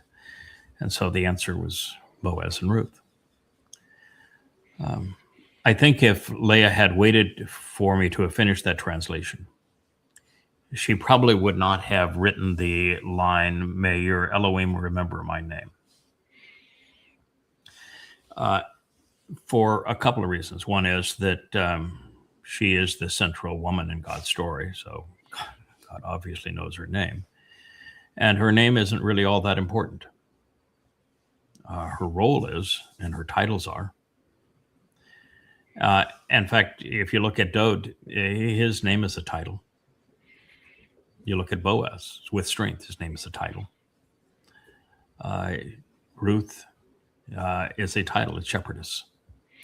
I think it works with the word Shem, because Shem is more than just name; it is reputation. It is all things pertaining to. Yeah, well, that's true. Yeah. Yes, may your Elohim remember my Shem, my reputation, because that is true. And the other part of it is that there really is nothing more difficult than being named in God's story. God's story, you're going to get slaughtered, you're going to get literally crucified. You're going to have a chance to go to hell. It's and everyone will hate you. Yeah, and everyone will hate you. So not everyone, but 99.9999% will hate you. Even those you've tried to help will hate you. So being named in this story is not. I can say I can Yeah. say that I'm probably not the only one in the Covenant family that is ducking most of the time. Whenever hey, guess what I found? Nope, I don't Nope, care nope. what you. It's not me. I don't. Not me. Nope. Not me. It's, Nope. No. Yeah. it Not can me. be. It can be yada. It can be fantastic. Nope. Not me. I think we're Yeah. all ducking from time. Oh yeah, it's Is that a new I stuff? don't know how many times I've said to Leia, she comes in, you have to read this. I said, if it's another title, then you can forget it. Right. I cut the end. No more titles. And of course, in Yashiga 10, there's like 10 new titles, and so you're going, oh come on, God, enough already. Nope, not enough, never enough, never done. Oh my! So it was that was what turned us on to Ruth, because when you're reading the story of the Amma, who is named Asherah, the greatest of all women and the ultimate blessing of women, and you realize that is also Leah, because Leah actually was the first to call herself that. And you realize that the one that's writing that is the husband of this woman. That's why he calls himself the Baal. It's a husband. I know we have people that have any connection fit over that, but Yahweh refers to himself pursuant to the covenant in Israel as Baal. It's a very good term that Hasatan usurped, but he usurped Asher too, and Asher is an exceedingly important term. So.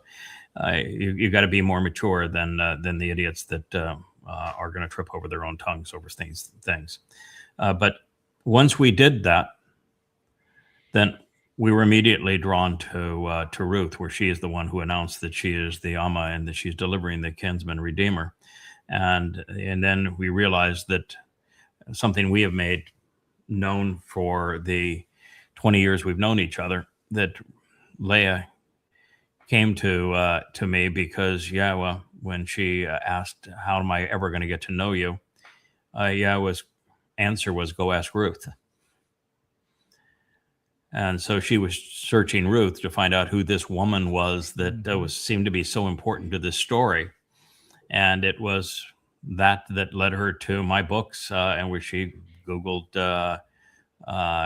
feminine aspect of Yahweh or something of that regard, and that brought her to my books, which was the best mistake I ever made, because I overemphasized the feminine aspect of Ruach, which was an extrapolation too far. Nothing that I said was really untrue, but it was still, I overemphasized it. But had I not done that, she would not have found me. So it was as I say, sometimes you make mistakes and they're really helpful. That happened to be one of them. But then that leads you to, okay, so now we know we have multiple occurrences. We know we have 3. Are there more? And as I was starting to read the story of Dode at his worst, I realized that every nuance of that story pertained to Adam, and that every aspect of Dode's personality was reflected in Adam. And so I went right back to Adam and said, is it true? And then I found the line where in Shamuel, where Yahweh is introducing Dode to the world. And the first thing he has to say about him is that he is all things pertaining to Adamoth. I said, well, I think I've uncovered something here that that people aren't going to like very much, but it's pretty much irrefutable at this point.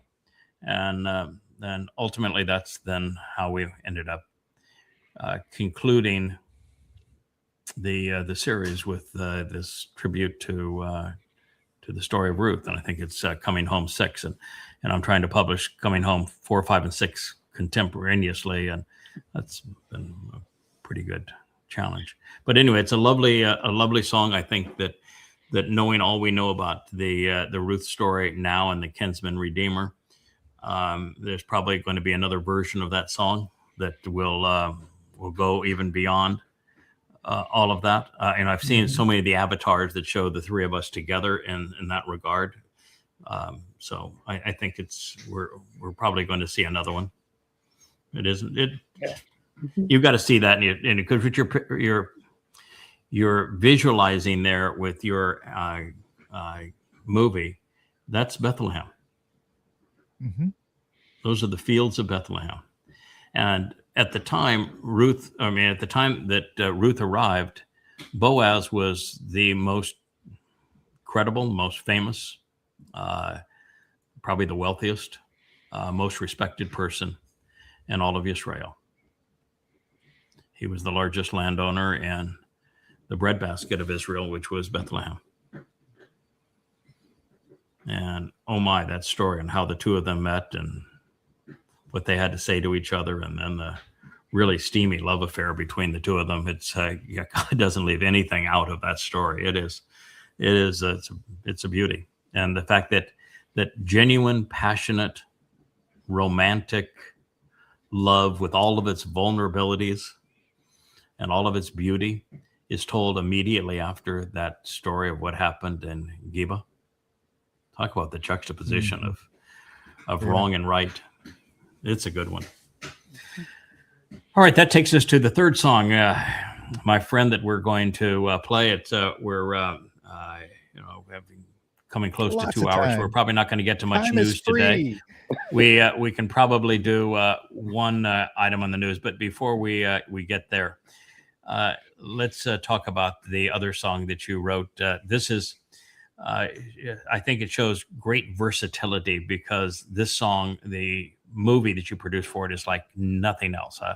I suspect, knowing your personality and Leah's personality, that she probably suggested, let's do something kind of retro and let's do something fun, since the other one was so daggone serious. Similar lyrics. I wrote two poems. This one has similar lyrics. There's some overlap in it. And so she wrote this second one, and you guys decided to have fun with it, to bring it not all the way to today, but into a more contemporary setting than the last one, which was ancient times. You brought it into what was like 1950s Tel Aviv. Yeah, that was Leah's idea, though. I figured that was Leah's idea. She's kind of bossy that way, but she's got good insights in that regard. Yeah. And boy, did you pull it off. I mean, you have 1950s Tel Aviv down, and I just think that this idea of celebrating Yahweh's name and this discovery set to that kind of kind of the romance of the time. Yeah. It's I beautiful. have to I have to have my Bilotti moment with this video. I love this video. Okay, I have to have my Bilotti moment with it. Which means to Heath kind of- Lottie's our fact checker.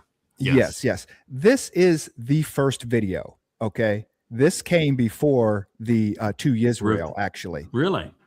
Yes, Okay. yes. This was the first iteration. this Okay, before. and what happened was is that Leah did the song. Depot and I had her and Depot work together. They did the video for it and everything. How they wanted it done and everything. And we're on the day of hey, we're going to premiere this thing. And Rich comes to us and says, I saw the video, and we just did the Luminary series where he read this poem in it, and this is not the new lyrics. And Leah's like, crap. And I'm going, wait, what? Oh, come on, we got to get this right, And so we go back to the video, we watch the book, we read the book, and it's not the right lyrics. So I was going to leave that. This thing was never supposed to see the light of day. She wanted this to be this secret, this not anniversary present or something to you, a present to you, that and it was supposed to be very 1950s fun, dancing, the whole 9 yards, musical, because thing. her husband was born in the 1950s. That's how old he is. Right. Yeah. So this time anyway, and so this time, video yes. would have never seen the light of day. 1950s too, but BCE. This video would have never seen the light of day except for the what. I don't even think it was the Song Fest. I think it was one of the shows before the Song Fest that we were kind of talking about. And I just bring up, there's another video that you haven't even seen, Yeah. And so that's why I love this thing. Yeah, I sort of skirted around that because I didn't want to say what actually happened, but I had written the lyrics, and then I wrote those lyrics quite a long time ago, years ago, 2 or 3 years ago. And then I came back through, and I'm doing an edit and for these 3 versions of Coming Home that I'm trying to publish simultaneously. It's 2,000 pages, so it's a lot of material. And I look at the lyrics and I say, I can do better than that. Mm-hmm. I'm going to do better than that. And so I rewrote the lyrics. And then I told Leah, I have rewritten these lyrics, and I sent her the file not once, but 3 times, and reminded her 3 times, I've rewritten the lyrics. This is it. But she was, she is she's a focuser. She gets obsessed with what she's doing and draws in the curtains and everything else. And she worked by obsession. And so not once did Leah, I rewrote these lyrics, I think resonate. And so this is another example of a very desirable mistake, a mistake that had wonderful results. I'm just so happy that we've got the opportunity, because I love the video, and I was so disappointed when it was like we weren't going to use it. I mean, like, I love the music, I love the feel of it, I love the song, the whole 9. Yes. And I'm like, and no one's ever going to see it. This is just not right. So much work went into it, Yes. So this was the absolute best result of that situation. And a matter of fact, if the situation hadn't emerged this way, had the error not been made, we wouldn't have gotten near this result. No. So this is the best of all worlds. Yeah. So that's a pretty good introduction. Let's spin it up.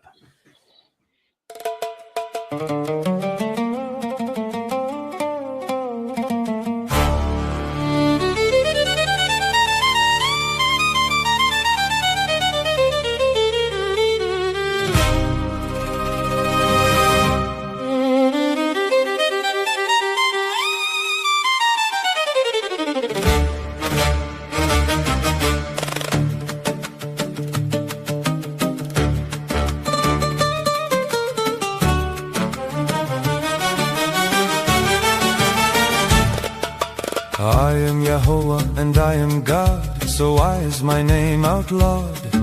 Hashem is an ugly facade, why remain so flawed with this nasty fraud? I offered you kinship, a love and relationship, a partnership, a special fellowship, and your retort was a religious lip.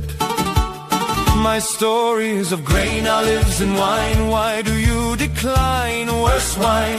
You could be mine before the deadline. Read the sign, be fine and by design. Yahweh is my name. To Israel I came.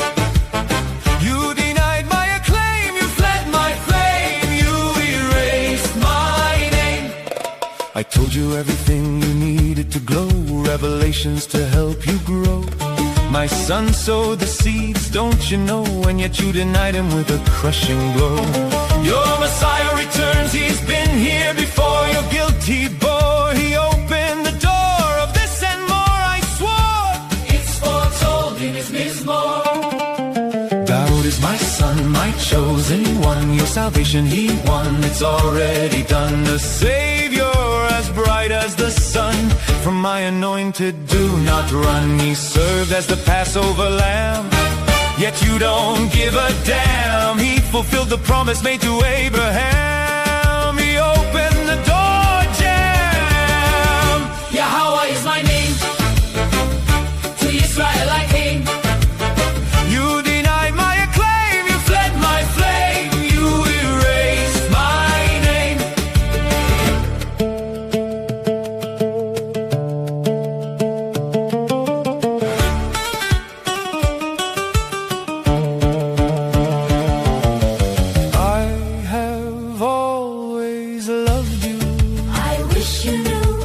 Haven't a clue, such nonsense you spew, so the final harvest will be few.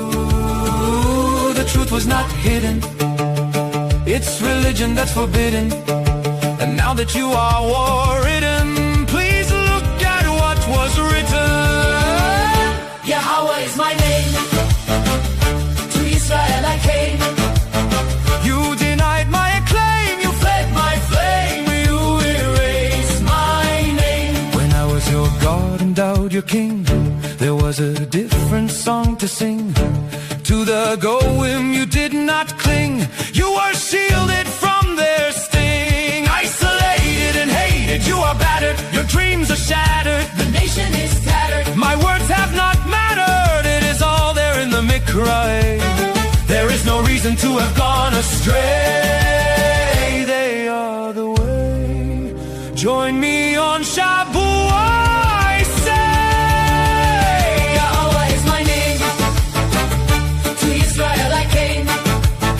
You denied my acclaim. You fled my flame. You erased my name. With doubt as your Messiah, as foretold in Isaiah, you were not a pariah. Have you read Jeremiah? Doubt is his name. To Israel he came. You denied his acclaim. You robbed him of his fame. What a shame. Who served as the lamb, whose blood is on the door jamb. Do you need a diagram? Do you even give a damn? Do you know the son who was given? For what has he striven? How are you to be forgiven? What is your decision? Doubt is his name. To Israel he came. You denied his acclaim. You robbed him of his fame. Have you no shame? This need not be the end of the story. You have been called to glory. Till my covenant be a signatory of my Torah. Do query. It's time what is mine is replevin. Let me remove your leaven. All on the basis of 7. Then I can bring you to heaven. Yahweh is my name. To Israel I came. Accept my acclaim, embrace my flame, reinstate my name.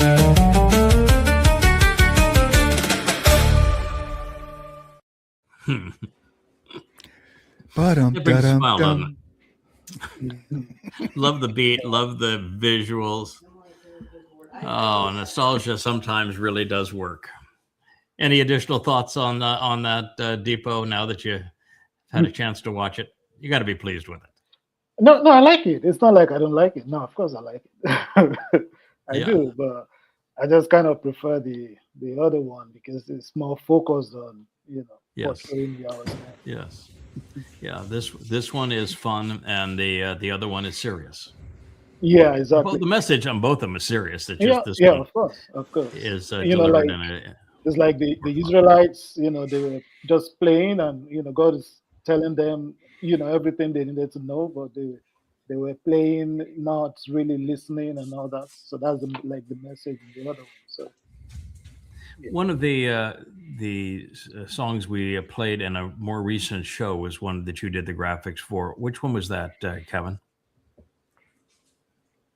The one that Depot did the graphics for? Yeah, that the visuals for that was in a recent show. Do you recall which one? It might have been this past week's, was it? last week, Yeah. that's Zachariah? Zachariah. Mhm. Yeah. Zachariah. That Yeah, was that's- a collaboration of you and Mariah, right? Mostly you, Yes. but with some Mariah. Do you have it available to play? Oh, absolutely. Yeah. Let's give it a whirl.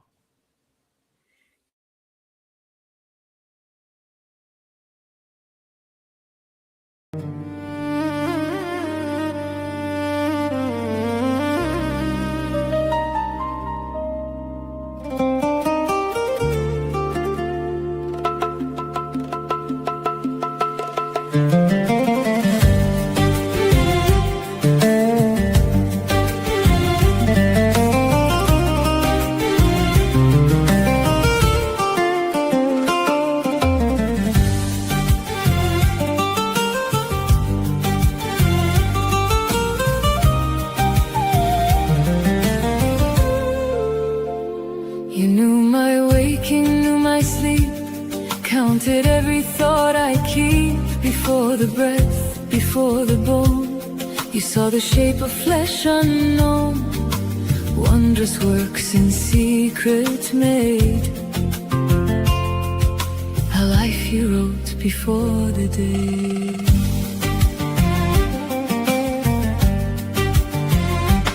lit the dark, you spoke the sea, you set the stars on paths for me. You raised the dust, you tuned the flame, and called the broken by our name. The earth still hums from what you've done, and the barren woman stands to sing her song. Oh Yahweh, you work so wondrous, clear as dawn and deep as thunder. You hold the night, you wake the soul, you make the lost and shattered whole. Oh Yahweh, your ways are true, the earth remembers what you do.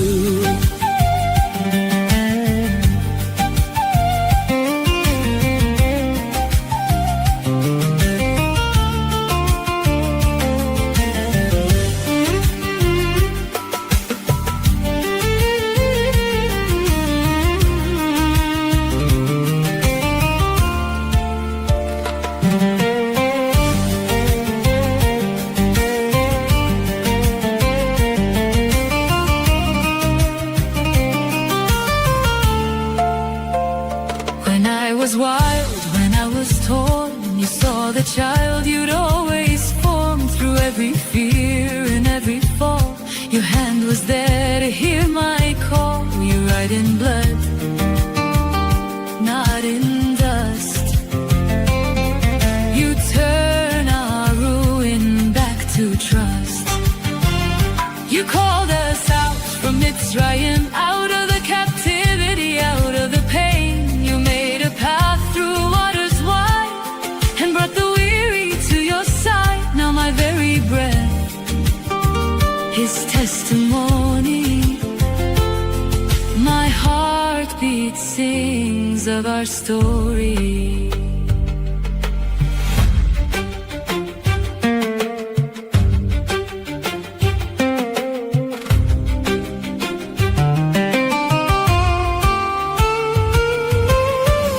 From hidden place to set apart light, from lost to found, from dark to sight. The work you do, the name you bear.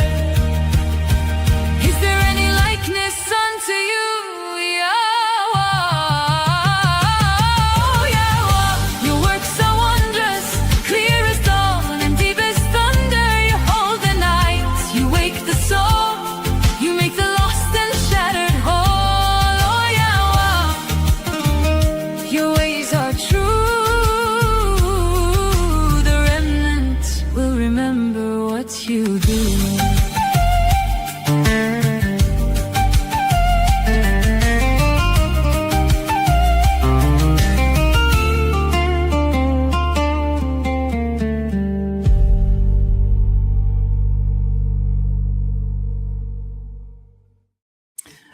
Okay, I have to correct one thing. I said that when we're on the Temple Mount, we're talking to the world. I said we're going to be standing there side by side, arm in arm.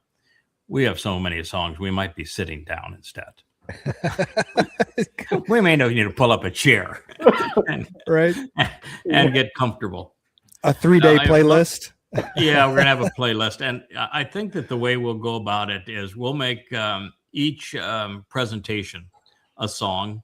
And we'll do is what we did on Dustifier, where we play the song and then we stop the song after every scene and explain what the elements were and how they all work together to tell the story in that scene, and then go scene to scene. We'll explain the lyrics, explain the visuals, and then walk the person through the whole song that way, and then play the song a couple of more times just to reinforce all those things now that people are clued in.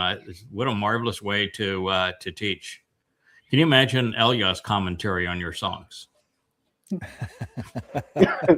Hopefully favorably. Right? Yeah. That's something I want to hear. Is we'll have Elia do a. I hope he's not going to joke about some passages. Yeah, well, he's going to. But that's part of it. That's going to be the fun of it. Yeah. And if you don't, if he doesn't joke with you, then he doesn't love you. So, well, he'll jump when he doesn't like you too. That's he's pretty good at that as well. But yeah, that'll be fun. That's beautiful. And of course, Zachariah means memorable man of God. And the introduction of that song, where you go from the universe that God created, and He's out there in the seventh dimension, and we just marvel at the beauty of the universe, and then through all of that, and the fields of stars and the nebulas and the galaxies, then you go to a shot where the Earth, as the sphere, is coming out of all of that.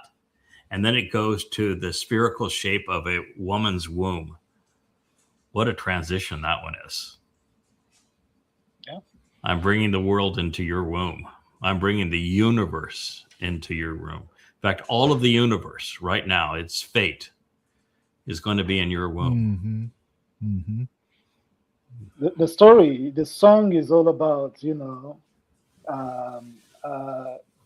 identifying all these great things, that Yahweh has done. Mhm. So, yeah, that's why you have the transitions like that. And that's it. Sometimes I wonder if we had the same mother. You're remarkable, Deepo. I love you, man. I don't, Kevin. We talked about at the beginning of the show that we might go from the greatness of Leah's and Deepo's collaboration to the great faux pas of Netanyahu. He had a blunder yesterday that probably did him in, and I'm delighted with that, because I think he has been exceedingly destructive for Israel. He has turned the whole world against Israel in his malfeasance and his representation of the country. And it's not easy to have the entire world turns against one nation, but they have. And it's largely because of what Netanyahu has done. He's been foolish in his responses, not only in Gaza, but with Iran and even in Lebanon now. And so I was going to show the horrid, insensitive, disgraceful campaign film that he had made to contrast it with the beauty of Leah's collaboration with Deepo. And we talked about, I thought this would be a great collaboration of showing how you can do things that are magnificent and beautiful and inspiring, and you can use this exact same tool to destroy. And he destroyed his reputation. But I think we're going to do that tomorrow. It'll still be there tomorrow. Well, it'll be there tomorrow. I want to end the show with my favorite of the Deepo Leah collaborations. It's Dust to Fire. I know you have it, Kevin, in your file there. I just think this is movie magic. It's the story told in such a marvelous way, with every lyric having drenched in meaning and every graphic anticipating the next lyric. This is really a beautiful thing that you did here, Deepo. It's a real tribute to yourself. It's a tribute to God, to the covenant family, to all of us. We're all better because you're part of us. Thank you.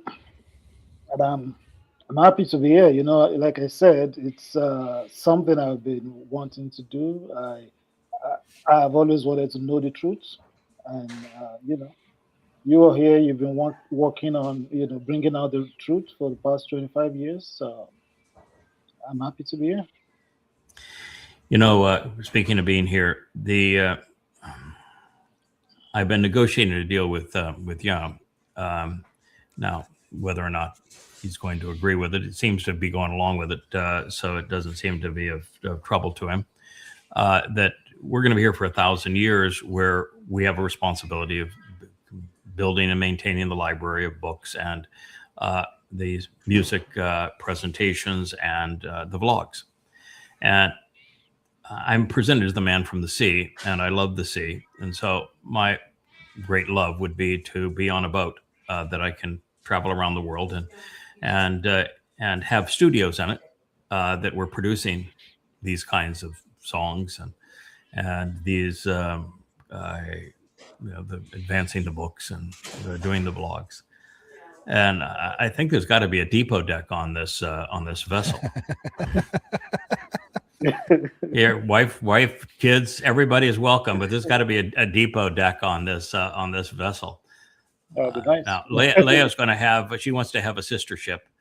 She's an introvert, so she wants to come over and visit and then party and wine and dine and dance and sing and all that sort of thing. And then she wants to be able to decompress, because that's what she does. She's an introvert too. So there's also going to be a Leia deck, but Leia's also going to have her matching floating home. So she's going to be yanking at you pretty good. You're going to be highly desired, Mr. Depot. Oh, nice. Yeah.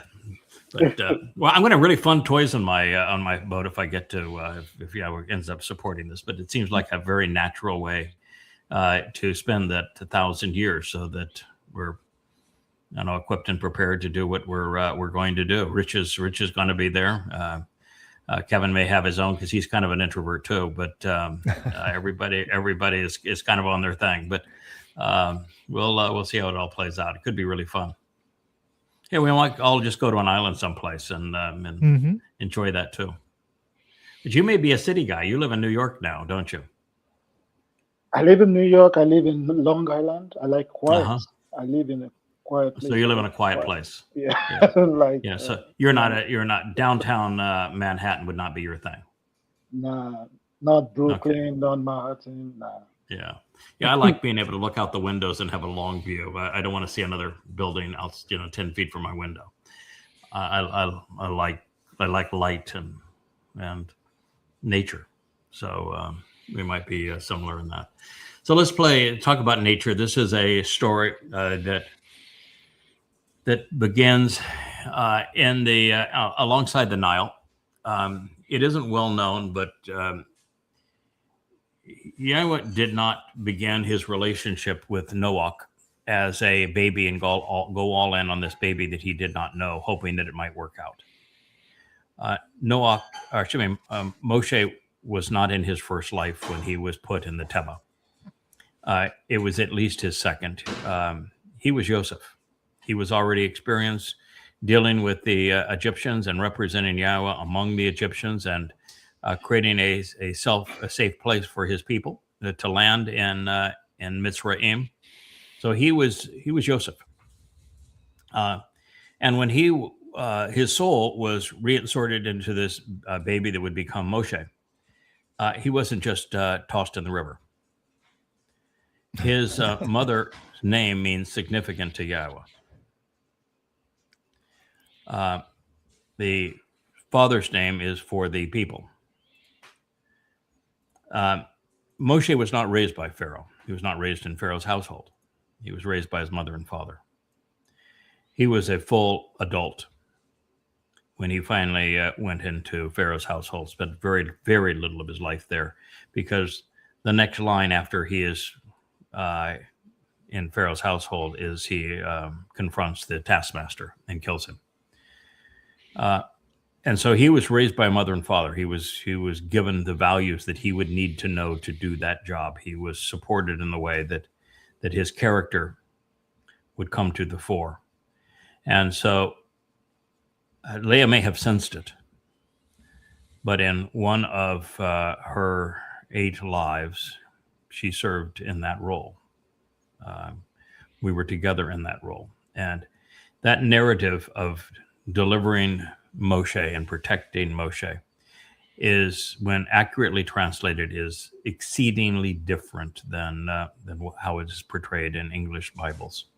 And the mother, whose name is significant to Yah, it's the same word that Yahweh or that Dode uses when he says, "We're going to ask the Amma if I'm significant." And she is referred to in this story as the Amma. And her name means, yes, she is significant to Yah. So you depict her along the side of the Nile, and she's in slave girl garb. And she grows from the slave girl beside the Nile, who's a very clever slave girl, because she's the one who negotiates the protection of Pharaoh's household over her son to raise her son while paid for by the household of Pharaoh and protected by the household of Pharaoh at the time there's a genocide against the Israelites. It was really clever what she did. That's why the song is so beautiful starting there. And then it grows as she becomes the Amma protecting her beloved Dode. And we move into the what we witness in the last mashal, the word picture. And it's this life where she goes through being Ruth and Dode's grandmother, great grandmother, and then actually the mother of Dode. But we're pursuing this woman's life through God's story. So I just think it's a beautiful depiction. I think that your interpretation of the lyrics were theatrical class. I mean, it really theatrical. There's places where the camera pans back and and up, and you're running to the sea, and you see the dust come up from underneath her feet. There are places where the leaf is flowing because she talks about this leaf that is caught in the wind. There are just when she finally realizes who she is, and she's beside the river Jordan, and she's washing the waters coming up on her face, and the way the sun comes through the olives, and the constant integration of these olives, which are established by Zachariah, the two trees, that's the tree of knowledge and the tree of lives on both sides of the menorah. And that constant reinforcement of those trees. And also she's running to the sea because her husband is of the sea. The whole thing is just gorgeous. Do you have a favorite scene in it?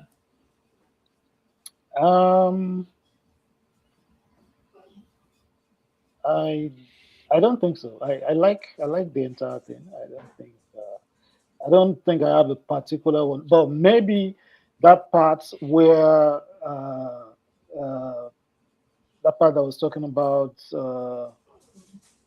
a child that was following the smell of bread. You know, I think I like.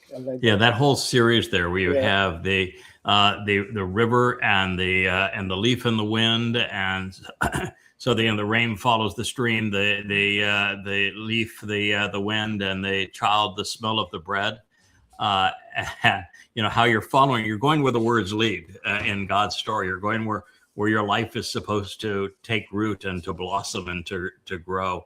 Yeah. And that whole series of events is spectacular. But in the entire thing, you know, as she confronts the sages of Israel, and they're all the naysayers, and she's stronger, more beautiful, and wiser than all of them, and she leaves them, and then you see her in this beautiful scene, and she's running through this beautiful garden, just one after another, and then it ends, of course, where she's silhouetted against the sea. You have the camera pull way back, and you see these beautiful cliffs and the bonfire that is the eternal light that will be on Teruah, and this remnant of the people who have come home because of her work.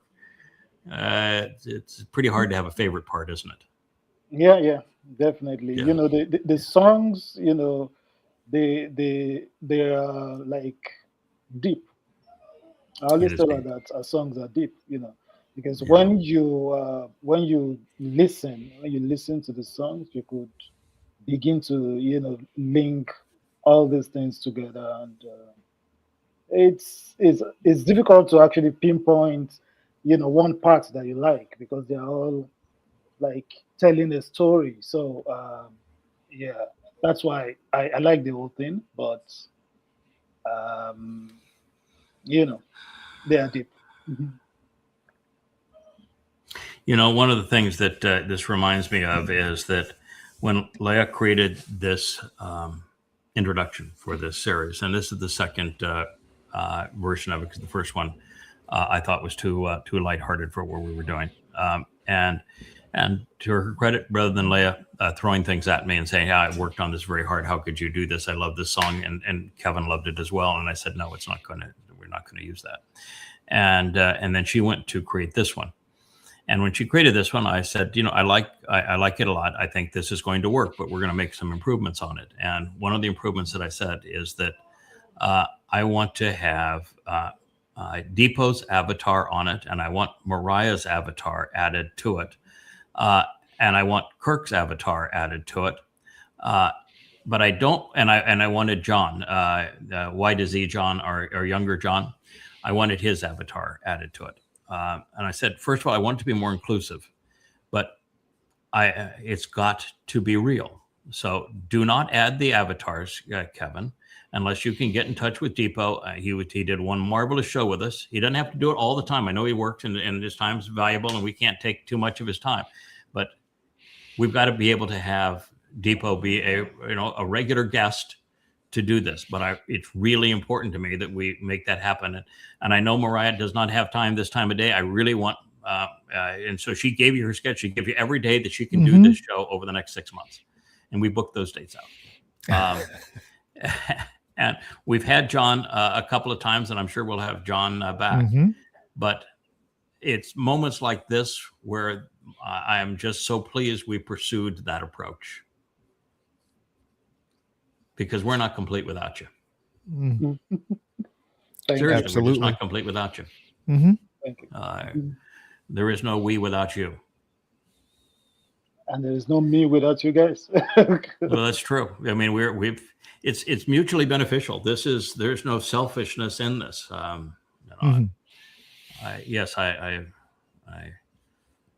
There's times I feel like we're brothers. There's times I feel like we're father and son. But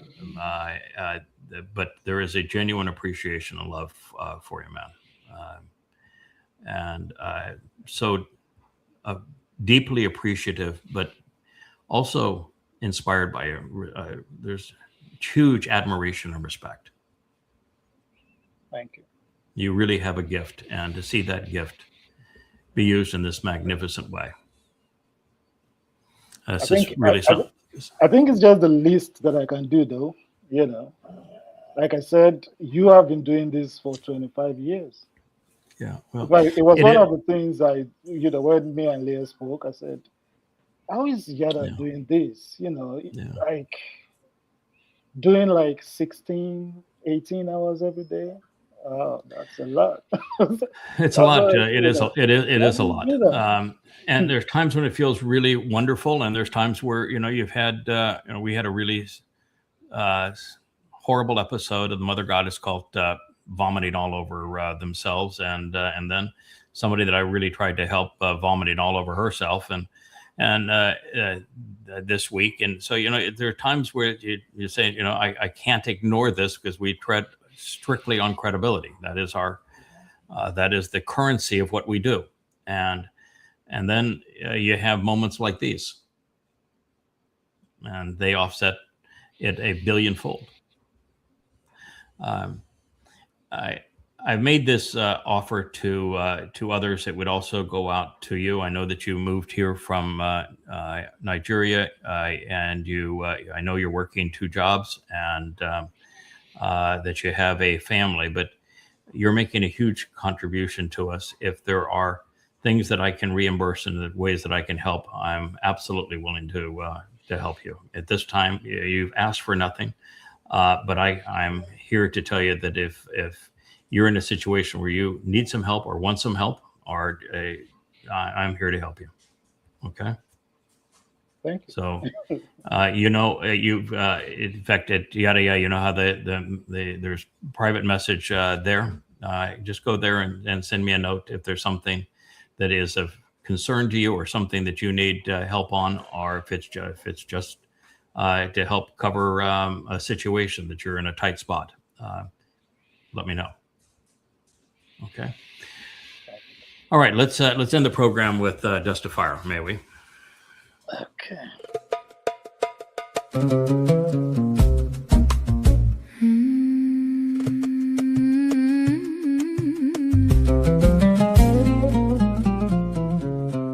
Was dust in the dawn.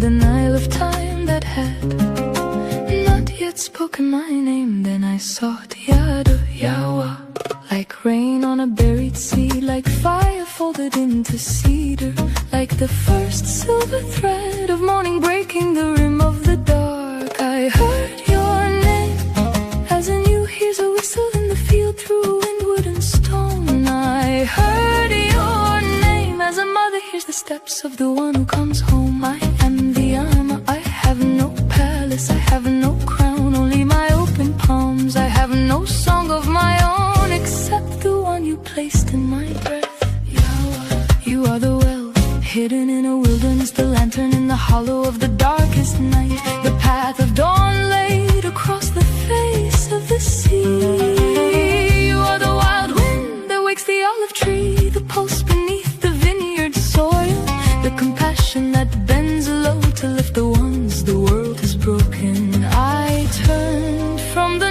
noise of men, from altars of ash and echoes of hay.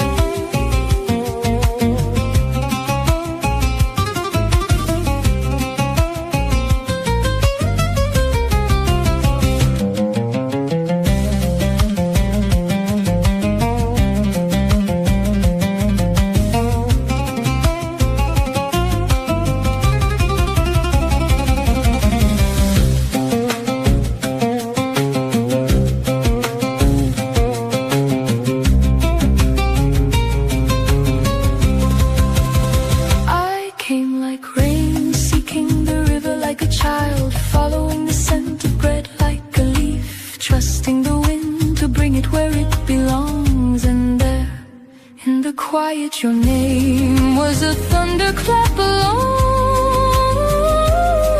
It was also the shelter after the storm. Yawa, yawa. Yawa, yawa. I am yours to remember. Write your name upon my brow, on the inside of my waiting heart, like a blue flower in the spring. Let me be the small song that rises from the clay when your breath moves through it and gives it life. Yawa, yawa. You are the morning in the throat of the dark. You are the fire beyond the veil of the hills. You are the lamp at the feet of those who are beloved. I respond with open hands. Here I